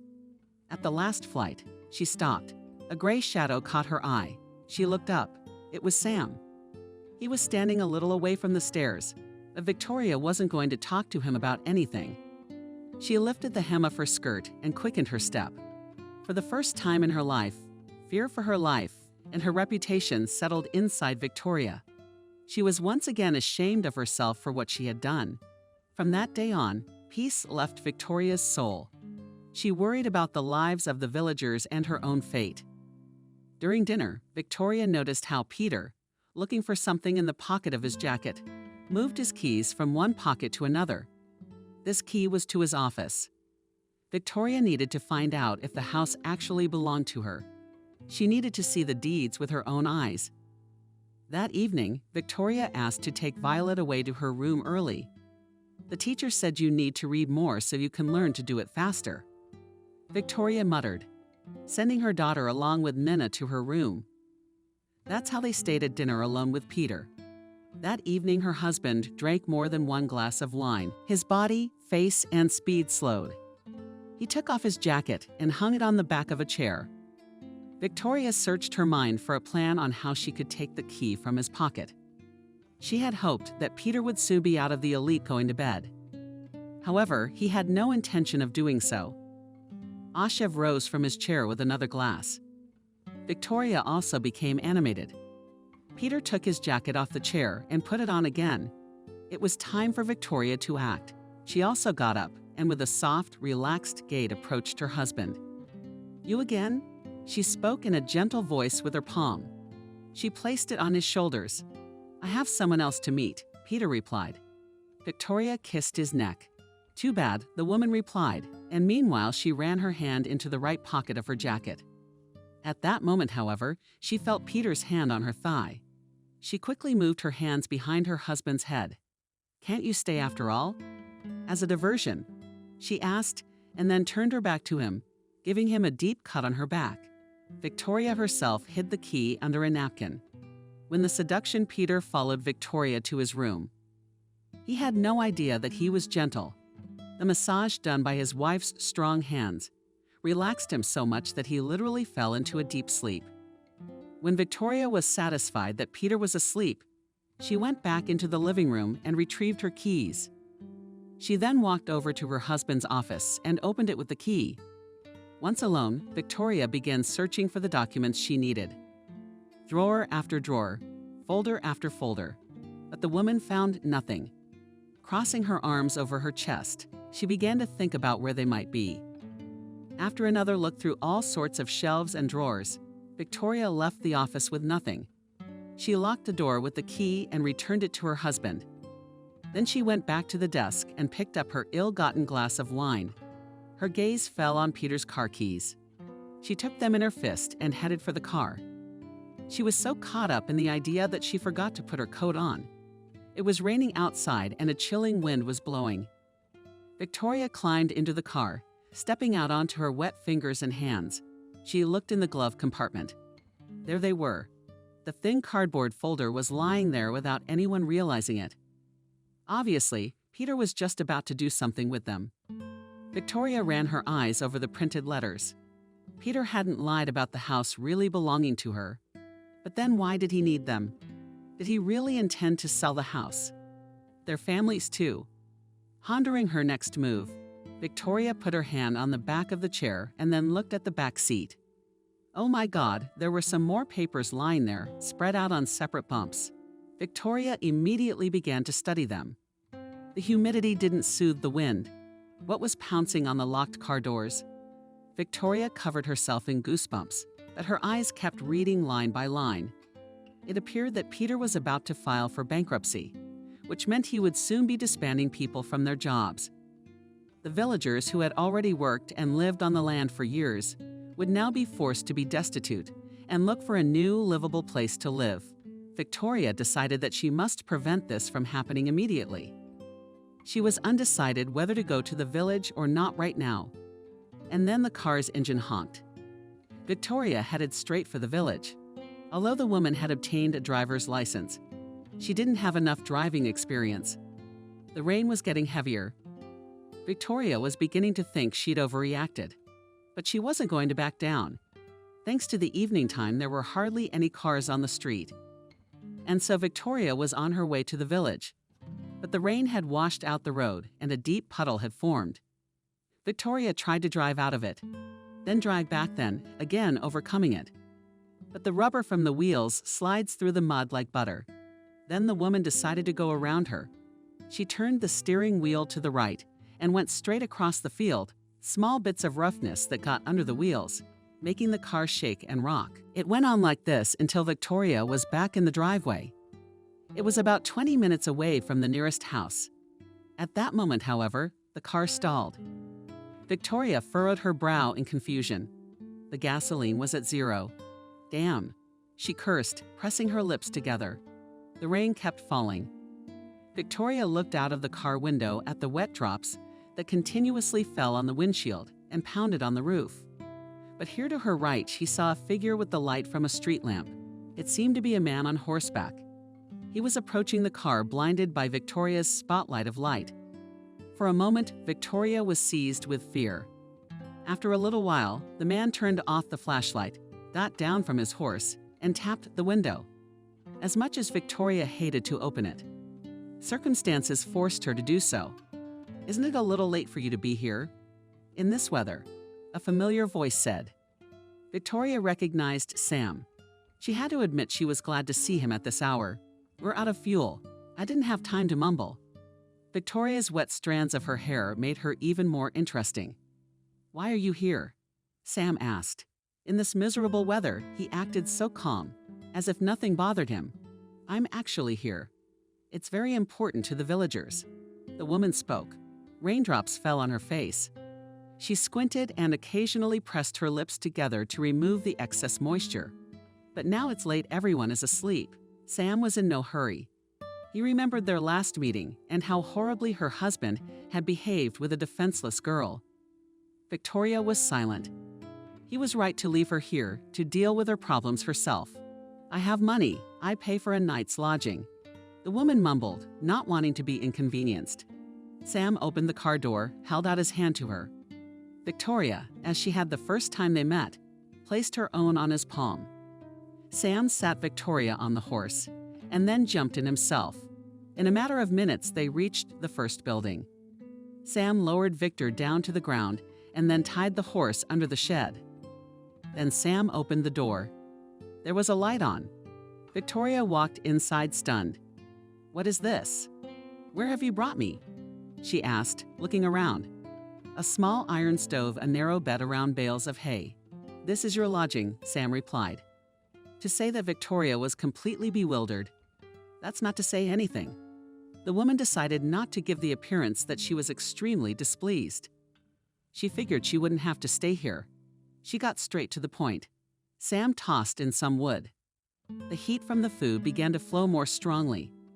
The cold that had accumulated inside the body. Women began to come out, once again covering her skin with goosebumps. "What were you doing in the field?" Victoria inquired. Sam didn't look at her. He was taking off his outer clothes, hanging them on a rope. What were strewn from the ceiling? Some of them had birch brooms hanging from them. "I'm a part-time shepherd." That evening the calf didn't come home. "I went to look for him," Sam replied. Seeming to show no interest in his guest. "Found it?" she asked. "Found it," replied the man, taking a seat on an old wooden chair and looking at the fire. "I'm here on business." Victoria began. She gathered her hair into a bun and squeezed the excess water out of it. This caught Sam's attention. He raised his eyes to her and hummed. Victoria answered him in the same way. Sam then slowly ran his gaze over her body, clad in a beautiful long brown-colored dress. Victoria felt incredibly uncomfortable at the sight of such a candid look. Victoria continued, "I need help, or rather, not only me, but also the villagers. That your husband kicked you out? Sam asked sarcastically. Victoria ignored his question. My husband. He misjudged his strength a bit. Victoria looked into Sam's eyes and then shifted her gaze back to the fire. She could feel the dress clinging to her body, causing a slight irritation. And now he wants to sell off the farms, the loaves, the bakeries. There will be nowhere for people to work. Victoria had missed the main reason for where it had all started. She didn't want to speak ill of her husband, after all, whatever he was. He had provided a good life for her and her child. I managed to get hold of some documents that my husband could do that. Victoria finished. Now she had said all she had to say. And it was up to the residents themselves to decide their fate. But Sam didn't seem to be interested in that at all. My husband, he repeated, rising to his feet and approaching Victoria almost closely, and again, as if from nowhere, a heat began to flare up inside her, turning into a primal instinct. Did you drive all the way out here in the rain to tell me about this? He asked. Yes, replied the woman briefly. Despite the fact that Sam was at a critically close distance from her, she had no intention of moving away from him. To her surprise, she was even enjoying the contact between her and this man at some points in their bodies. Their gazes settled on each other. After another moment, their lips melded in a kiss. The cool skin of her face, shoulders, chest, and stomach began to fill with warmth and then heat. There was no strength to stop it all. I wanted to drown in an abyss of sensation and pleasure. The fire was burning in the furnace. Victoria grabbed the gas can she had been allowed to take by Sam. Victoria was about to leave. Are you leaving already? Asked Sam in a sleepy voice. I need to get back soon. The car isn't mine, she replied. And you would have stayed with me forever. Suddenly Sam asked, catching Victoria by the arm. Victoria was not ready to answer that question. She knew the answers to it, but was Sam ready to hear it? I have to hurry. Victoria tried to evade the answer. You don't love him, and he doesn't care about you. Sam blurted out. Victoria felt her eyes. She didn't like hearing that, especially since Sam had no right to say anything about her relationship with her husband. I'll handle it myself, she said in a calm tone and released her wrist. At 5 o'clock, Victoria was already home. She was terribly tired and about other things, parked the car in the same spot as before. She entered the house almost silently. She put the keys to the car in the same place. The maid had already cleaned up the chair, so the keys lay all alone. Victoria looked into her husband's room, and he was still asleep. So she went back to her room and turned on the hot water to fill the bathtub. She took off her dress with great pleasure and stepped into the warm, almost hot liquid with a pleasant, sweet scent. No, Victoria would not for anything in the world be willing to trade her life for a life in the countryside or anywhere else for love. And that was the truth. Sam was very handsome, but Victoria had enough life experience not to want to trade comfort for a life in a hovel. The woman plunged headfirst into the water. Clean, warm water. Her whole body washed away the smell of Sam. Afterward, she lay in bed and fell into a sweet sleep. In the morning, Peter woke up extremely angry. He remembered that he still hadn't sorted out the documents, and there was too little time left. He entered the office. Victoria had time to peek after him from the office to hear rustling and Peter's displeasure. Victoria felt her heart sink. Peter must have discovered the missing documents by now. The woman remained in her room. Victoria prepared herself to have to lie or make up something in her defense. Just then, the door swung open and Violetta ran into the room. A stone fell from Victoria's chest when she heard her voice. Evelyn's mom said it's your turn to drive me to school today. And she did in her baby voice. Isn't that fun? Her mother interjected. But then I'll get dressed quickly and go with you, she said, and immediately started packing. Give me a hint. Dad has already left, asked the girl mom. No, he's still here. I'll ask him to drive us, Violetta said excitedly. But Victoria stopped her, telling her that it was better not to disturb Daddy. Violetta managed to leave the house unnoticed. They had already gotten into a cab when Peter approached their car. He searched it all over, but did not find the documents he was supposed to bring to the buyer. Where is Victoria? Annoyed, he asked Evelyn. She took Violet to school. It's Wednesday, she always takes her herself on that day, the maid explained. Peter bit his lower lip and then returned to his office. He was annoyed. Now he would have to somehow explain to the man why he couldn't make a deal. When Victoria returned, Peter was gone. The woman immediately contacted the lawyer. Having arranged a meeting, she immediately went to him by cab. Good afternoon. Victoria greeted him. In his office. Hello. Come in. A man of 40 answered her. He was tall and thin. Clearly had a historical type of physique. Have a seat, he said, pointing with a large palm to the chair across from his desk.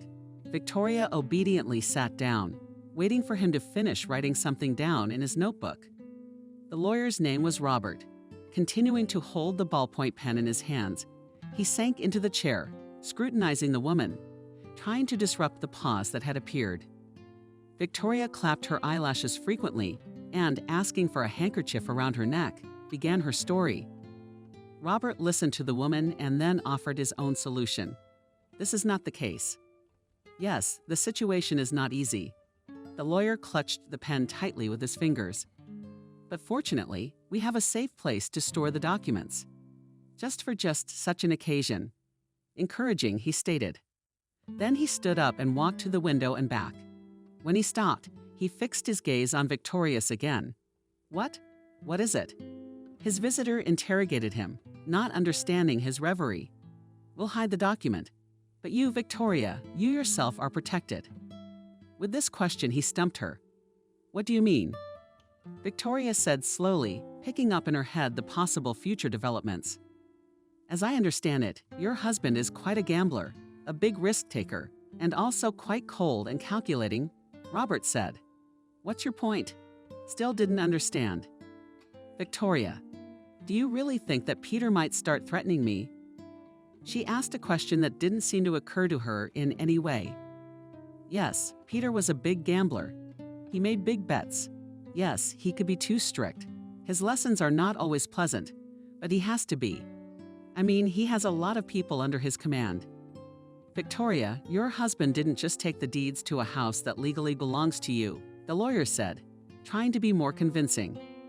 He wanted to make the woman realize that if she hid this document away and thought that the matter was done, she was wrong. But the house belongs to our daughter too. Get out. Victoria continued to object.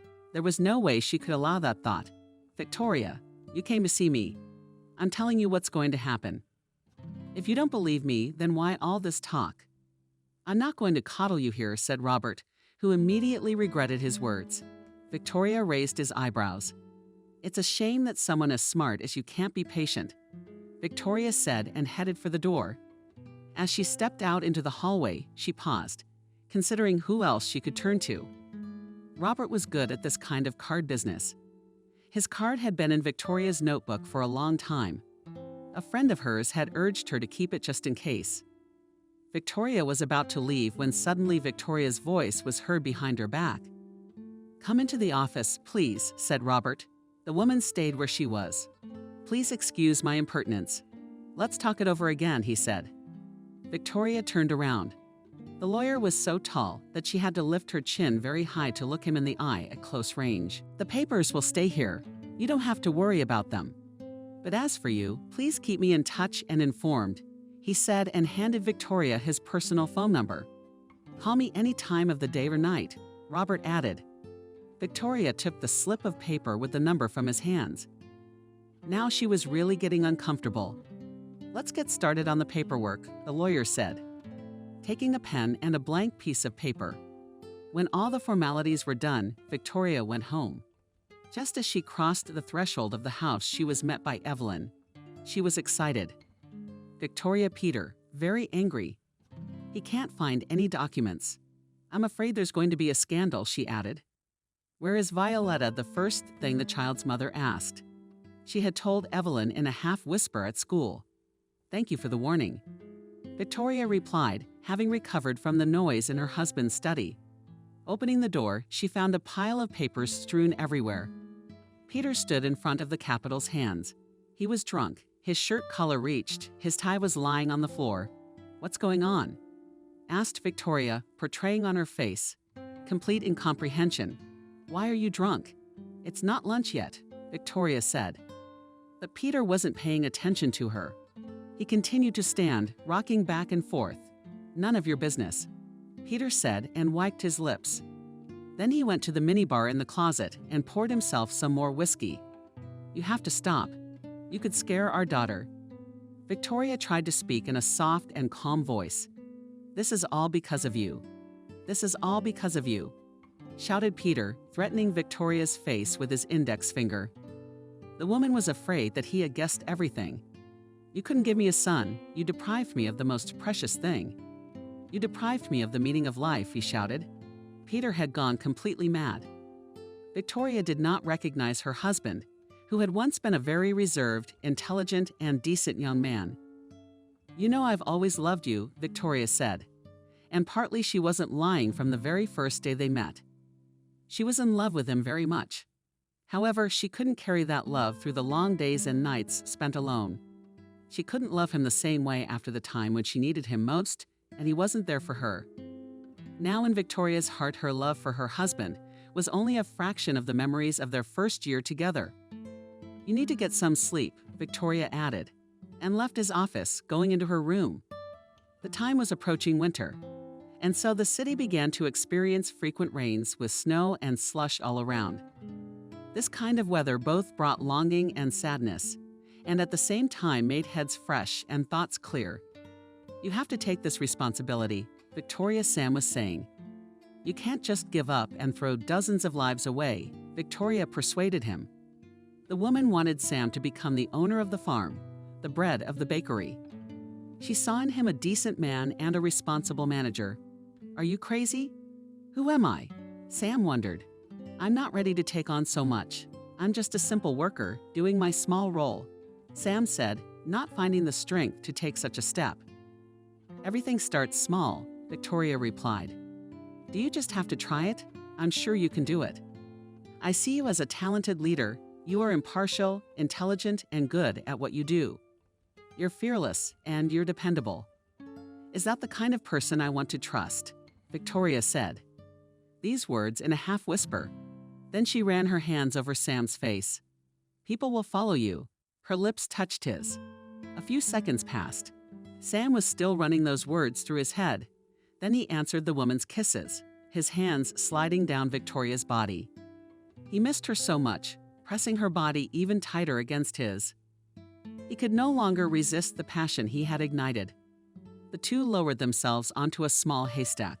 Nothing around them mattered. Victoria got up and walked over to the firebox. She tossed a couple logs into the fire, quickly grabbed them, and the barn became much warmer. "You are very beautiful," pronounced Sam in a quiet voice. Victoria smiled softly at him in return. "We need to get the papers ready," Victoria said as she put on her dress. "Are you serious about doing this?" Sam took on a puzzled look. "And you thought we'd just chat and call it a day?" The woman laughed, then cleared a drawer from the wall and laid her handkerchief on it. Then she took out a pen and blank sheets of paper, spread out the papers in front of her. She began to draw up a new one in Sam's name. "Are you crazy?" Sam said, approaching Victoria. The woman neatly wrote down everything that was necessary for the reissue. "I just don't want the village I grew up in to be torn apart," Victoria replied as she continued to write the letters. "You don't remember me?" Sam suddenly asked. "I do," the woman replied briefly, remembering the guy 9 years ago who had looked at her with a shovel of cow dung. When Victoria finished, she put everything in a cardboard folder, tied it with a string, and headed for the exit.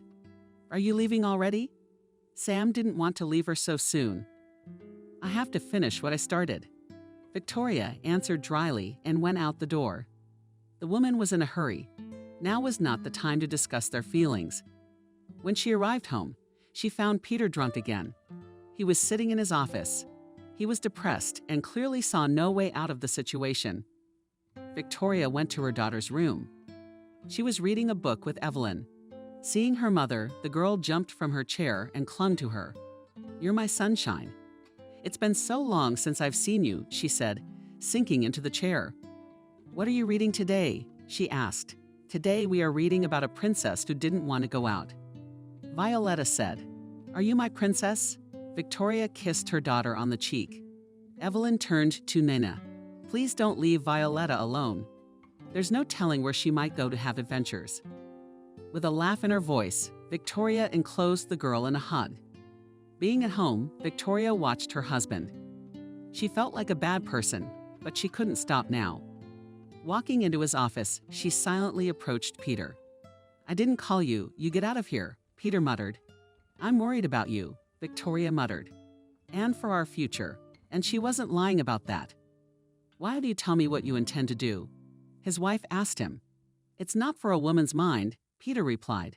"Please, don't drink any more," Victoria said and took his glass. Together with him, she went to the window, and while Peter could not see what was going on behind her back, Victoria squirted drops of an illegal substance into his glass. It was relatively safe. It was relaxing and soothing. "Give me back my glass, woman," Peter said.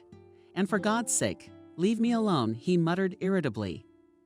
Victoria returned the glass to its place and left the office he was drying its contents.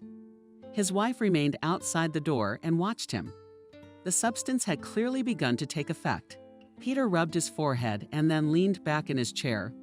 Victoria entered his office again. This time she was with papers in her hands. "Peter, do you know that our daughter is showing an aptitude for music?" she began. Peter was silent. He had heard everything, but he didn't care about it now.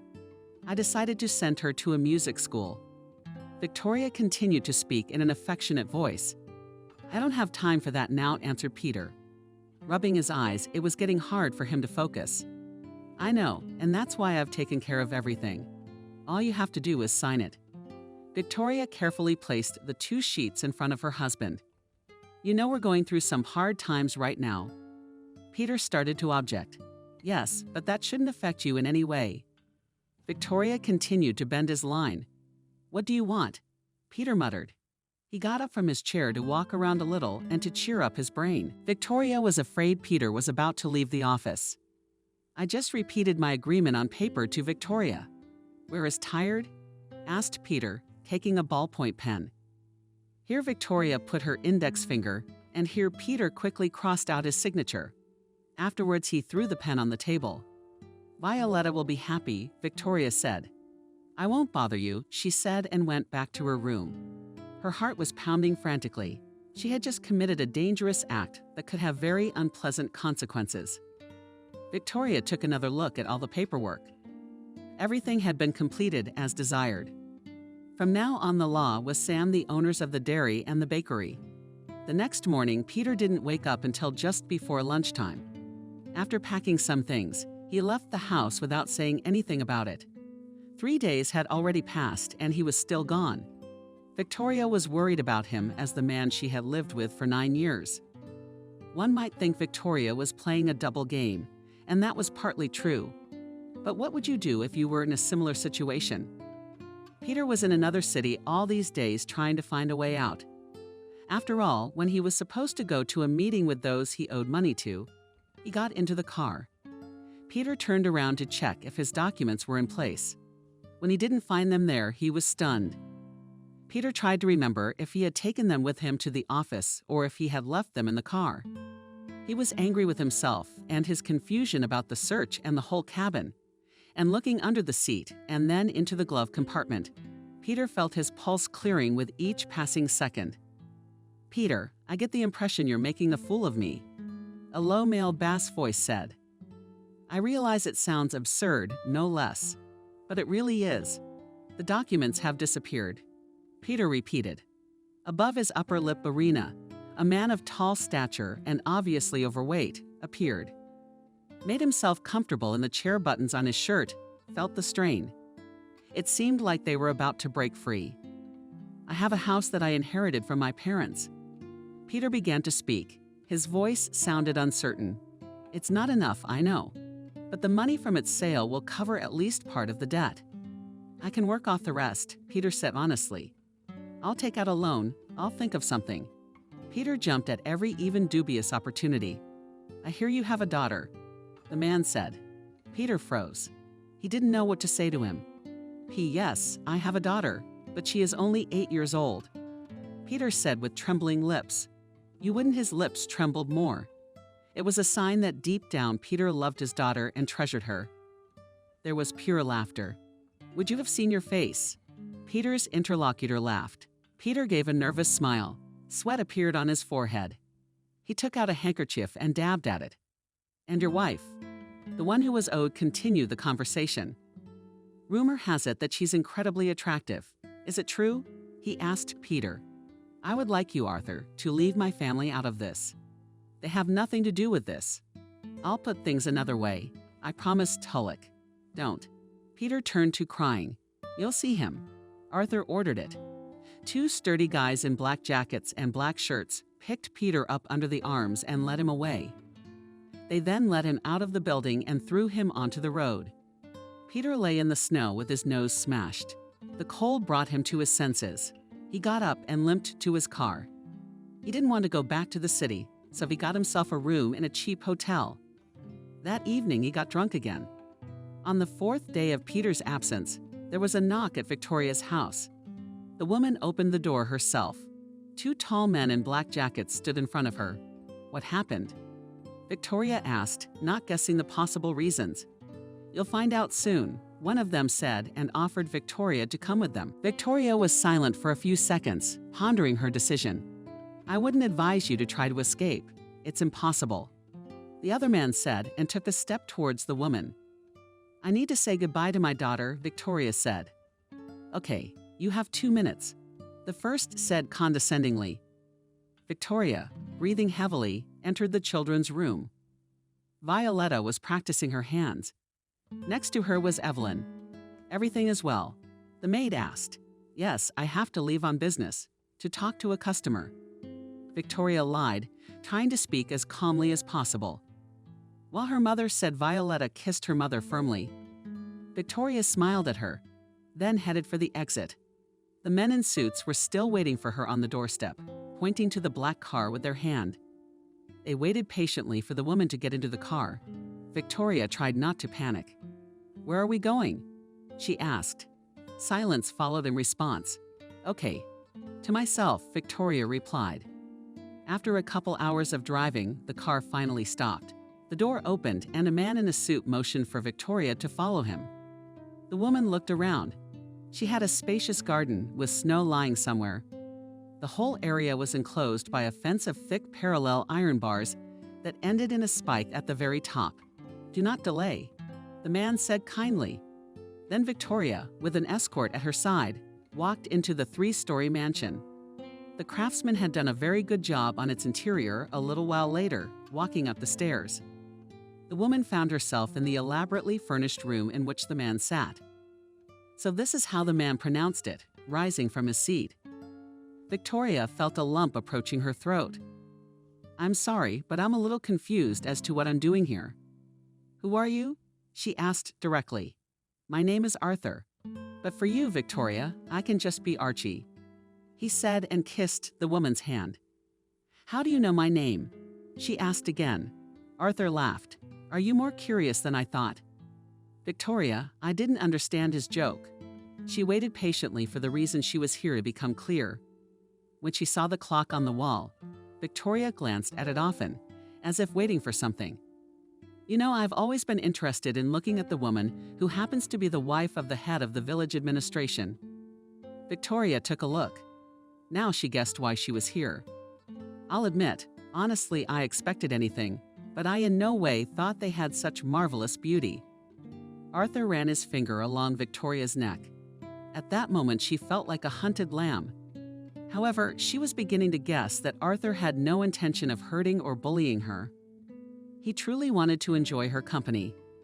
Victoria thought quickly and determined her own tactics. I have to admit, I didn't think I'd be meeting such a charming man. Gently, Victoria flew by, though it is not proper to say that about her husband. But he bored me a little, Victoria continued, turning into a slave fox. Even so, Arthur expressed his surprise. Don't worry, you won't get bored with me, he said and kissed Victoria's hand again. The woman smiled slyly. Arthur was discouraged by the courage and beauty of a woman who had to find herself in such circumstances through her husband's fault. However, he himself was unspoken about it. Gladly. Would you like to celebrate our meeting in a luxurious restaurant? He suggested, being fully confident that he had succeeded in impressing Victoria. Victoria said with pleasure. With a charming look, Arthur broke out into a smile. He was flattered by her answer. 30 minutes later, the black car drove out of the house. Victoria continued to play the role of a woman suddenly in love. The dinner passed in a quiet atmosphere. There was almost no one in the hall. Good music was playing. Arthur tried to charm Victoria even more, telling her the most incredible stories, as well as about his business, to which he gives a lot of effort. "Excuse me, what is the name of your business?" Victoria asked. "I am involved in the development of art," Arthur began. "I have a large number of galleries." Victoria's eyes widened. "I must certainly look in some of them." Victoria exclaimed, and here she was quite sincere. "Oh, we'll certainly go there." Today, too, Arthur said, there was such an ebullient interest in his activities. Victoria held out her glass, and they clinked glasses. Already in the evening, when it was dark outside, they went to the gallery, to what was on the embankment, blowing right out of sight. The wind was blowing wet snow out of the sky. The weather was so-so. Passing a display case of the world's drinks, an enthusiastic Arthur asked the driver to slow down. Then he personally went to the store himself. When he returned 10 minutes later, he threw a large mink fur shawl over Victoria's shoulders. Victoria couldn't stop thanking him. "Ah, what generosity! So unexpected. Archie, you never cease to amaze me," she said. So quickly and imperceptibly she switched to you. Arthur reached up to Victoria and kissed her on the lips. Victoria playfully glanced at him. Finally, the driver pulled over. The two went to a building whose facade was decorated with interesting and unusual moldings.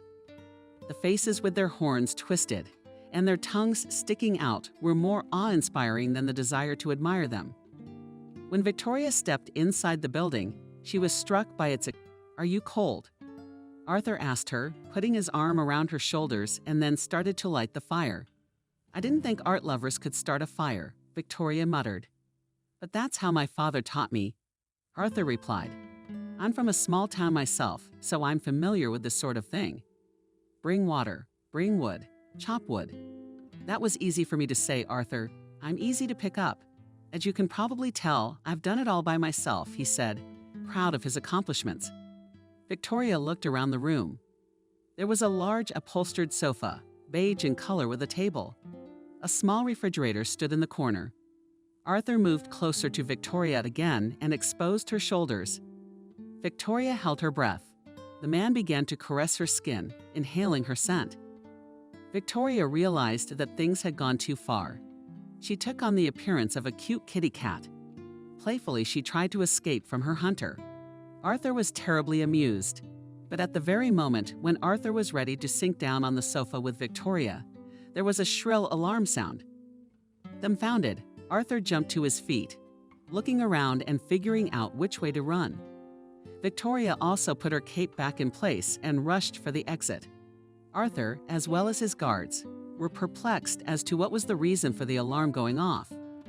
While the guards, pistols drawn, moved through the halls to identify the thief. Victoria headed straight for the exit around the corner from the gallery, which was unlit by light. She bumped into Robert, for it was to him she was. When she went to say goodbye to her daughter, "You're fine," the first thing the lawyer asked. He spoke in a whisper and tried to remain unnoticed. "Yeah, I'm fine. What took you so long?" Victoria abruptly switched to a question. "We can't take him in right now.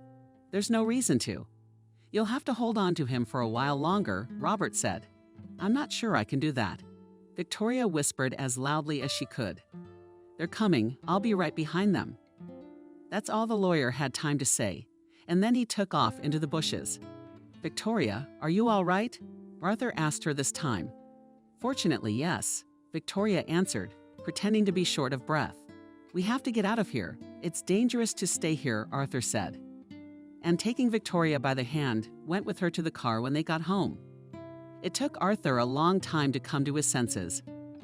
Now in front of Victoria, he looked so vulnerable and frightened, as if the child had gone somewhere, all his pomp and pomposity.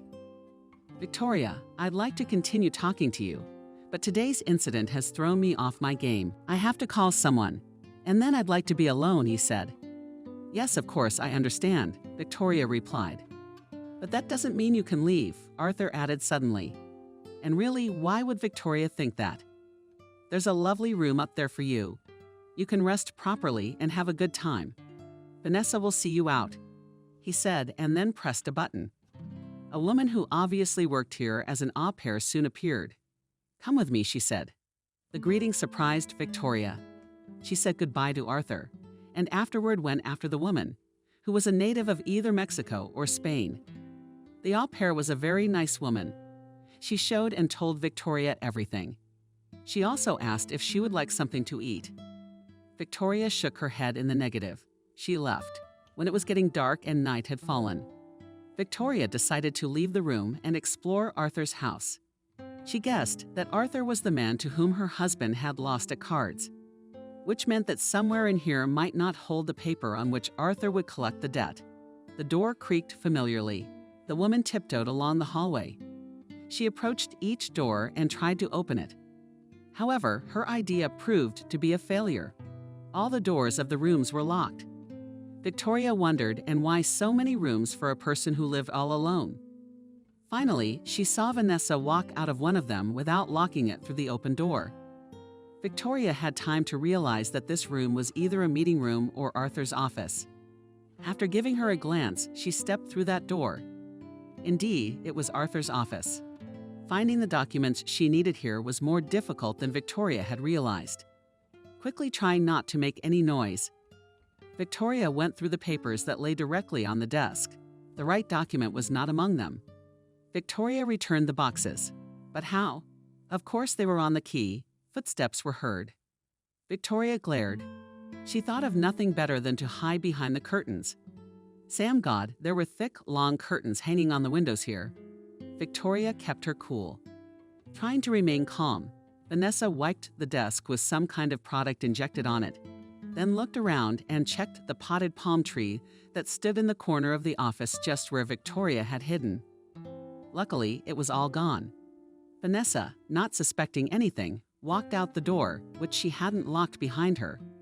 Getting out of the voluminous antique, Victoria approached the table again. She stopped intently, looking at the papers that lay on it.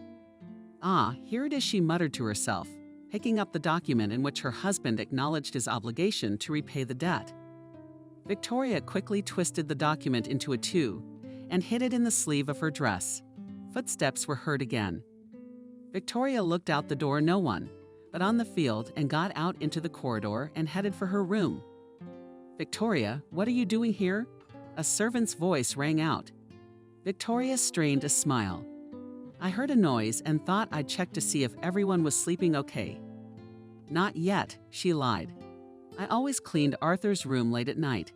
That's just the way it is," Vanessa muttered. "Well, I'll be off," Victoria said, saying goodnight. The maid nodded her head and went back into the study. Victoria went back to her room. In her room, she found a cell phone. She immediately contacted the lawyer. Everything was going as well as it could, Robert reported.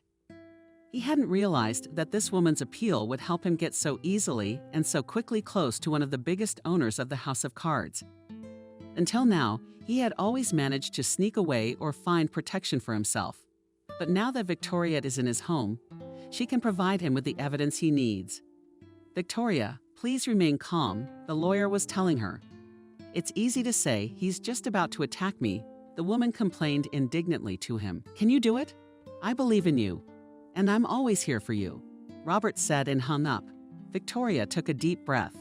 The next day, Arthur and Victoria met for breakfast. Arthur was in a very good mood. He was humming something and joking a lot. Victoria pretended that she was enjoying it all and was in a good mood. "I'd like to try painting too," Victoria said. "That's great. We'll do it today," Arthur decided. "Where will we go?" The woman expressed her curiosity. "Well, it'll be a surprise," Arthur answered her, which puzzled Victoria a little. After all, if she didn't know where they were going, she wouldn't be able to tell Robert. "Do you like surprises?" Arthur asked her. "Of course I love surprises." Again the woman lied. Finally, the two, along with the guards, arrived at the workshop. It really looked like the most ordinary artist's studio. An easel, rags, paints, brush, solvent brushes. Victoria hadn't realized that it took so many bad-smelling mediums to paint pictures. "What are we going to paint?" Victoria asked excitedly. "I'm going to paint the most adorable creature on earth," Arthur said, walking over to Victoria and brushing her curls off her shoulders. He pulled down her sleeves. A rustle of paper was heard, but Arthur paid no attention to it. Then he dropped his hands behind his back to decipher the corset. Victoria was discouraged. A little more, and he would discover that she had hidden the document of the Dear March up her sleeve. "I know you're impatient, but if I don't start drawing, now I'm afraid I won't have the strength later," she spoke in a soft timbre. "And you are not easy. You are not at all." Arthur laughed. He seemed to enjoy this kind of game. The woman was glad to herself that she had managed to delay. Finally, Victoria stood in front of the blank canvas with a brush in her hands and a blank head. She began to run the brush across the canvas, pretending as if she were painting something incredible. Her face radiated interest and surprise mixed with delight. Arthur waited patiently for his new friend to enjoy the colors to the fullest. At this moment, she was like a child who was completely immersed in her craft. "But I think you're tired now, don't you?" Arthur said, standing up next to Victoria. For 2 minutes he was silent, looking at what this woman had done. The riot of colors and shades perfectly combined into an image of sunlight. In a pine forest. "You are simply marvelous," Arthur finally mumbled. He was genuinely surprised by what he had gotten in the end. "You really think so?" Ivana asked excitedly. Arthur nodded and nestled his head against Victoria's lips. "I can't wait any longer." "You're too beautiful, you're too smart," he said, covering Victoria's neck chest with kisses. At that moment, however, gunshots rang out. Victoria flinched. Arthur bounced off the woman, frozen in an attack pose. "What's going on?" Victoria asked him. She really couldn't guess what it was. A moment later, several men in police uniforms burst into the workshop. "Everyone stay where you are," shouted the most important of them. Victoria saw genuine consternation in Arthur's eyes. "What's going on?" "Who are you?" Arthur asked them. "You are under arrest and must go to the police station immediately," the policeman explained. "I didn't do anything. It's a mistake." Arthur tried to justify himself. Victoria was beginning to believe him. "Are the gambling houses your mistake too?" Did someone ask a question? Victoria looked up. It was Robert. A look of relief came over her face. So the big tangle had found its beginning and end. Arthur had been sent to jail. This was facilitated by Victoria, who managed to get a document confirming the fact of the gambling houses. Her husband, Peter, divorced his wife and moved to another city. He left his former life forever, his job as head of the administration, the gambling houses, and even Maria, who, as she herself said, loved him more than anything else in the world. Victoria was glad that the village remained as it was and had not been sold off. As she had planned, the owner of the dairy and bakery became Sam. However, the name alone was not enough. The man had to work hard to set up the business and make it profitable. Victoria herself continued to live in her house. She lived quite modestly, but she had her own business, which filled her and brought meaning to life, spending a lot of time in the garden. She attracted more and more people to decorate their homes and restaurants with her flower arrangements. As for her daughter Violetta, she continued to study, and then really started practicing music. The girl was making incredible progress. Deep down, Victoria hoped that her daughter would grow up and, thanks to her talent, successfully married. Victoria did not put her own personal life. Everything suited her as it was. She was quite satisfied with it. As mentioned earlier, she was not ready to trade a comfortable life in her own home for love. 10 years had passed. Many things have changed. Violetta grew up and became an adult. She still practiced music. Playing the violin, she could stay immersed in the action for hours at a time. Returning from class one day, she passed by the street musicians of the city. She was attracted to one young man who played the piano. His music was so exciting, so sensual. Violetta had never heard anything like it before. Next to him were two others. One was collecting money and the other was playing a piper. She moved a little closer to him and his crew. Catching the rhythm, she put the violin in the right position and began to drive the bow. The melody combining the instruments was simply exhilarating. In a matter of minutes, a large crowd of people gathered around and could not pass by without listening to this splendor. "Who are you?" asked her the guy who played the piano when they finished playing the melody. "My name is Violetta."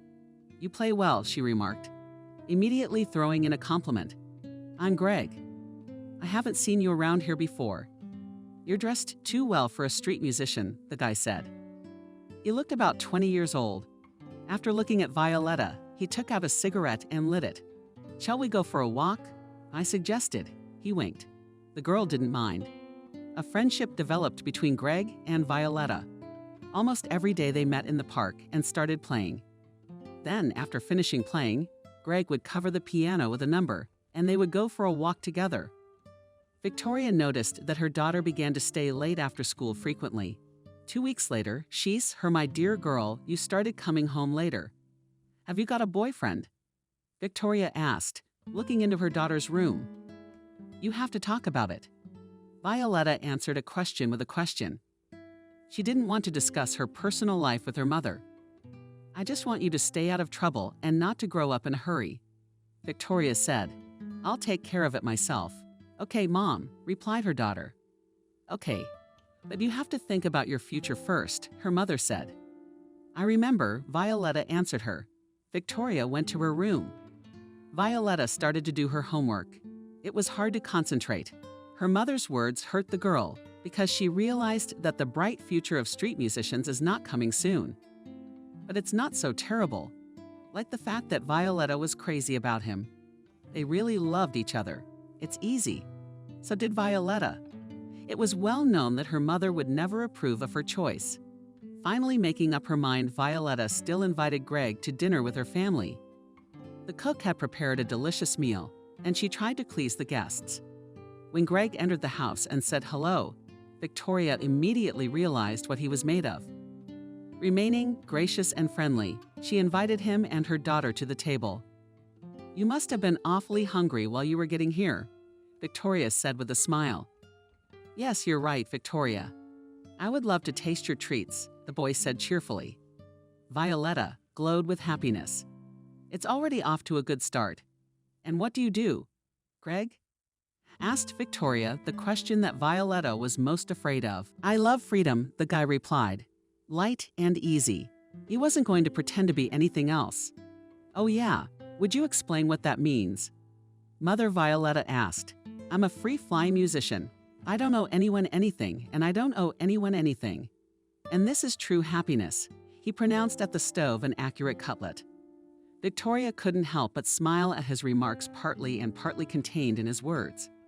"Really? And how do you and Violetta plan to live together? And if there will be a child?" Victoria asked the most interesting question to her mom. "We're in no hurry." Her daughter intervened. "It is clear that you are in no hurry, but nevertheless, Greg." She turned to her daughter's suitors. "We'll think of something. I have a house in the country.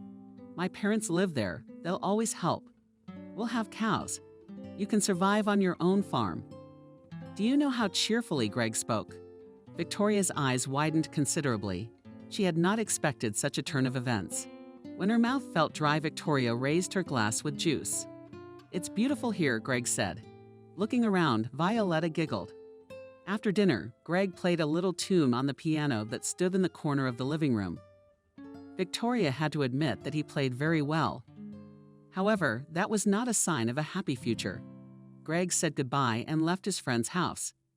"But like Mom, did you like him?" With joy in her voice, Victoria was asked by her daughter. "He's really nice, he really is." Violetta continued to cheer up. "He's so sincere, so simple. He has nothing to hide, and I love him for that." Violetta flopped down on his bed. "I wouldn't advise you to take their decision so soon." Her mother answered her. You are still so young, so young. Take your time, my dear, Victoria said, stroking her daughter's hair. A couple more weeks passed. Elated Violetta flew into the house and almost collided with Evelyn. Careful, Violetta, please. You're a girl. She didn't miss the opportunity to read the admonition. Mom, shouted the daughter. Then she walked to her mother's room. Was reading a book after a long time transplanting plants. Mom, I'm getting married. Violetta blurted out. That Victoria immediately put the book aside and sat on the bed. What marriage? To whom? She rushed with questions, feeling her breath catch in her chest. To Greg. He said he'd arrange everything. Violet jumped up, then took her mother's hands and began to spin around. Victoria stayed where she was, digesting what she'd heard when the wedding party was finally able to mumble. Victoria, as she pulled back from the shock. 2 weeks later, sang Violetta and spun around in a dance again.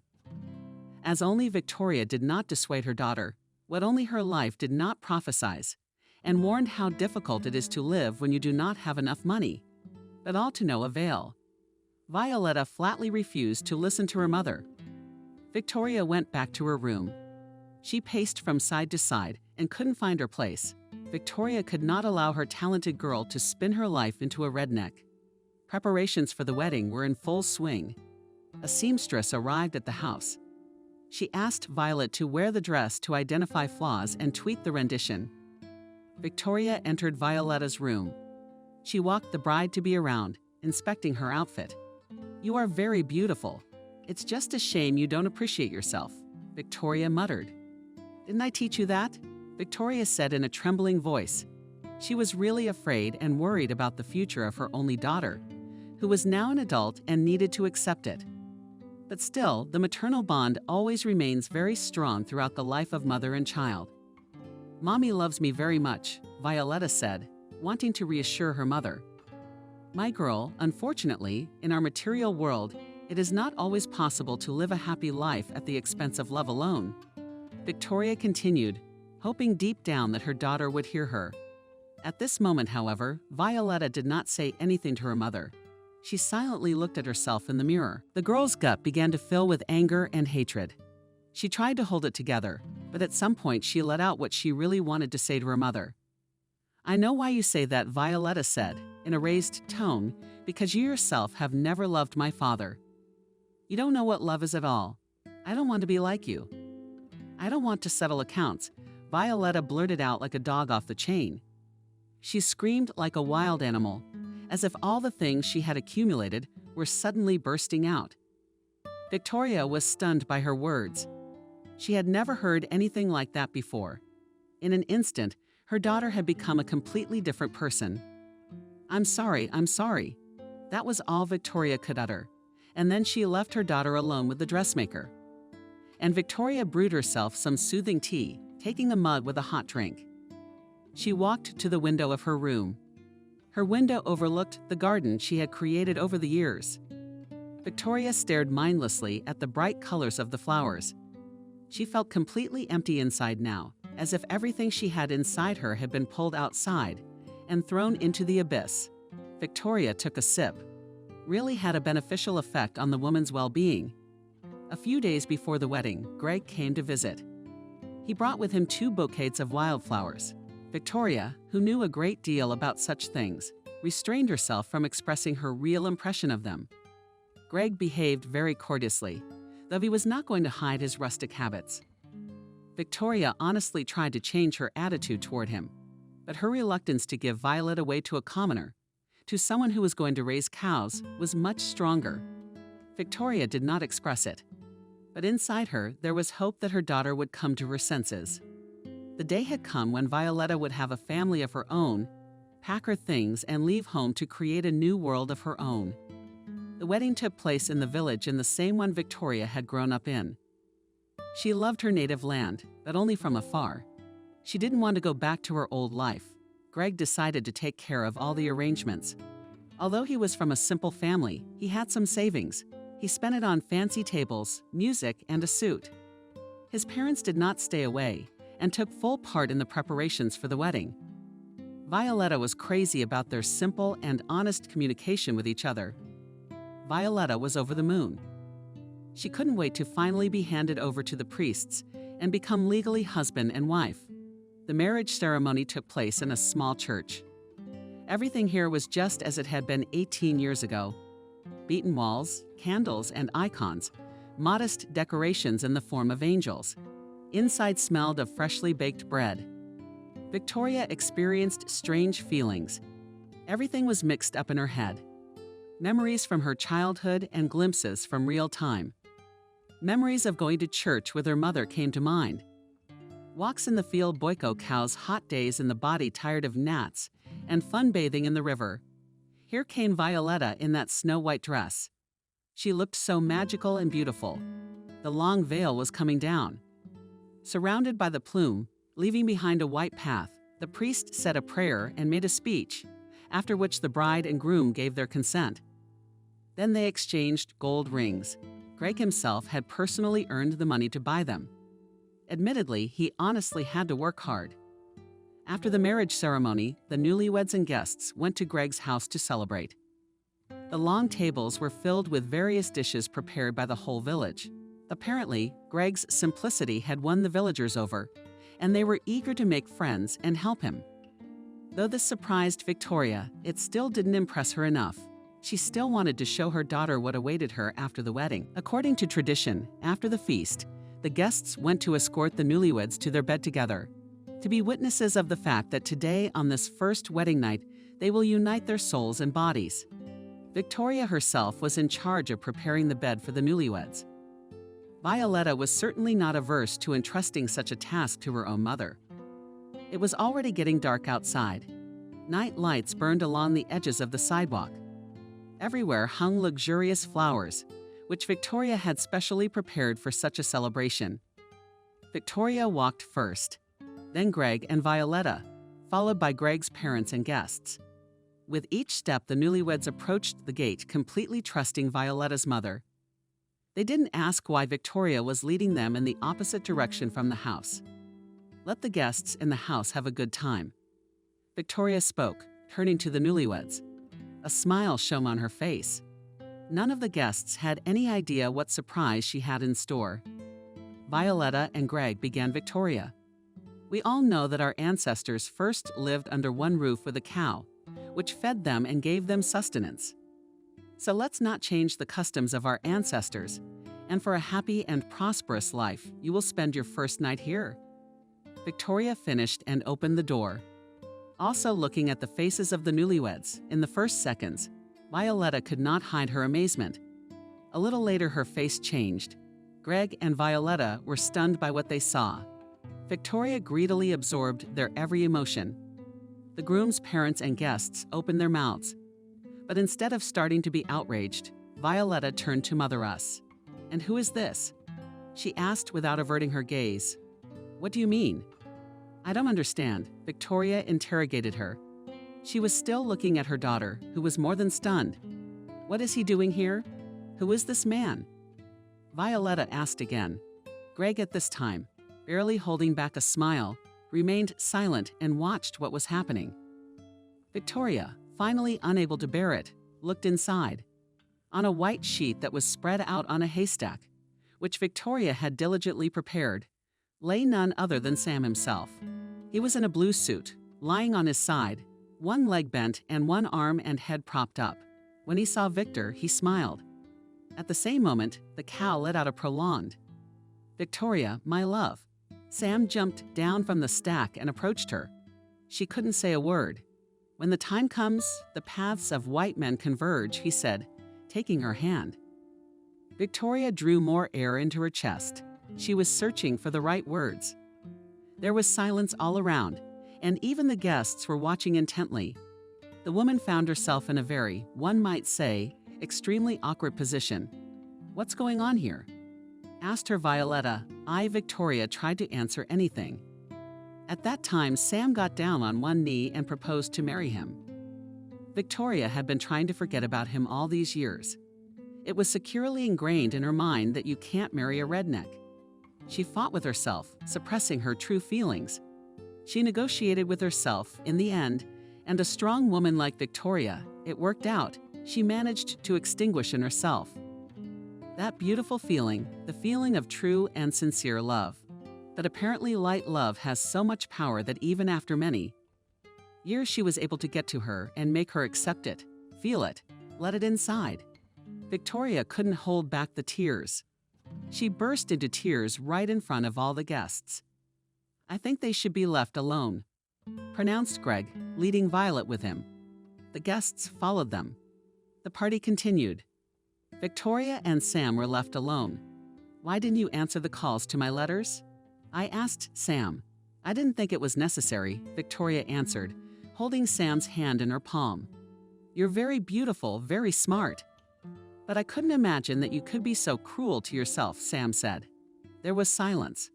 Victoria wasn't yet ready to tell Sam all the reasons why she behaved the way she did.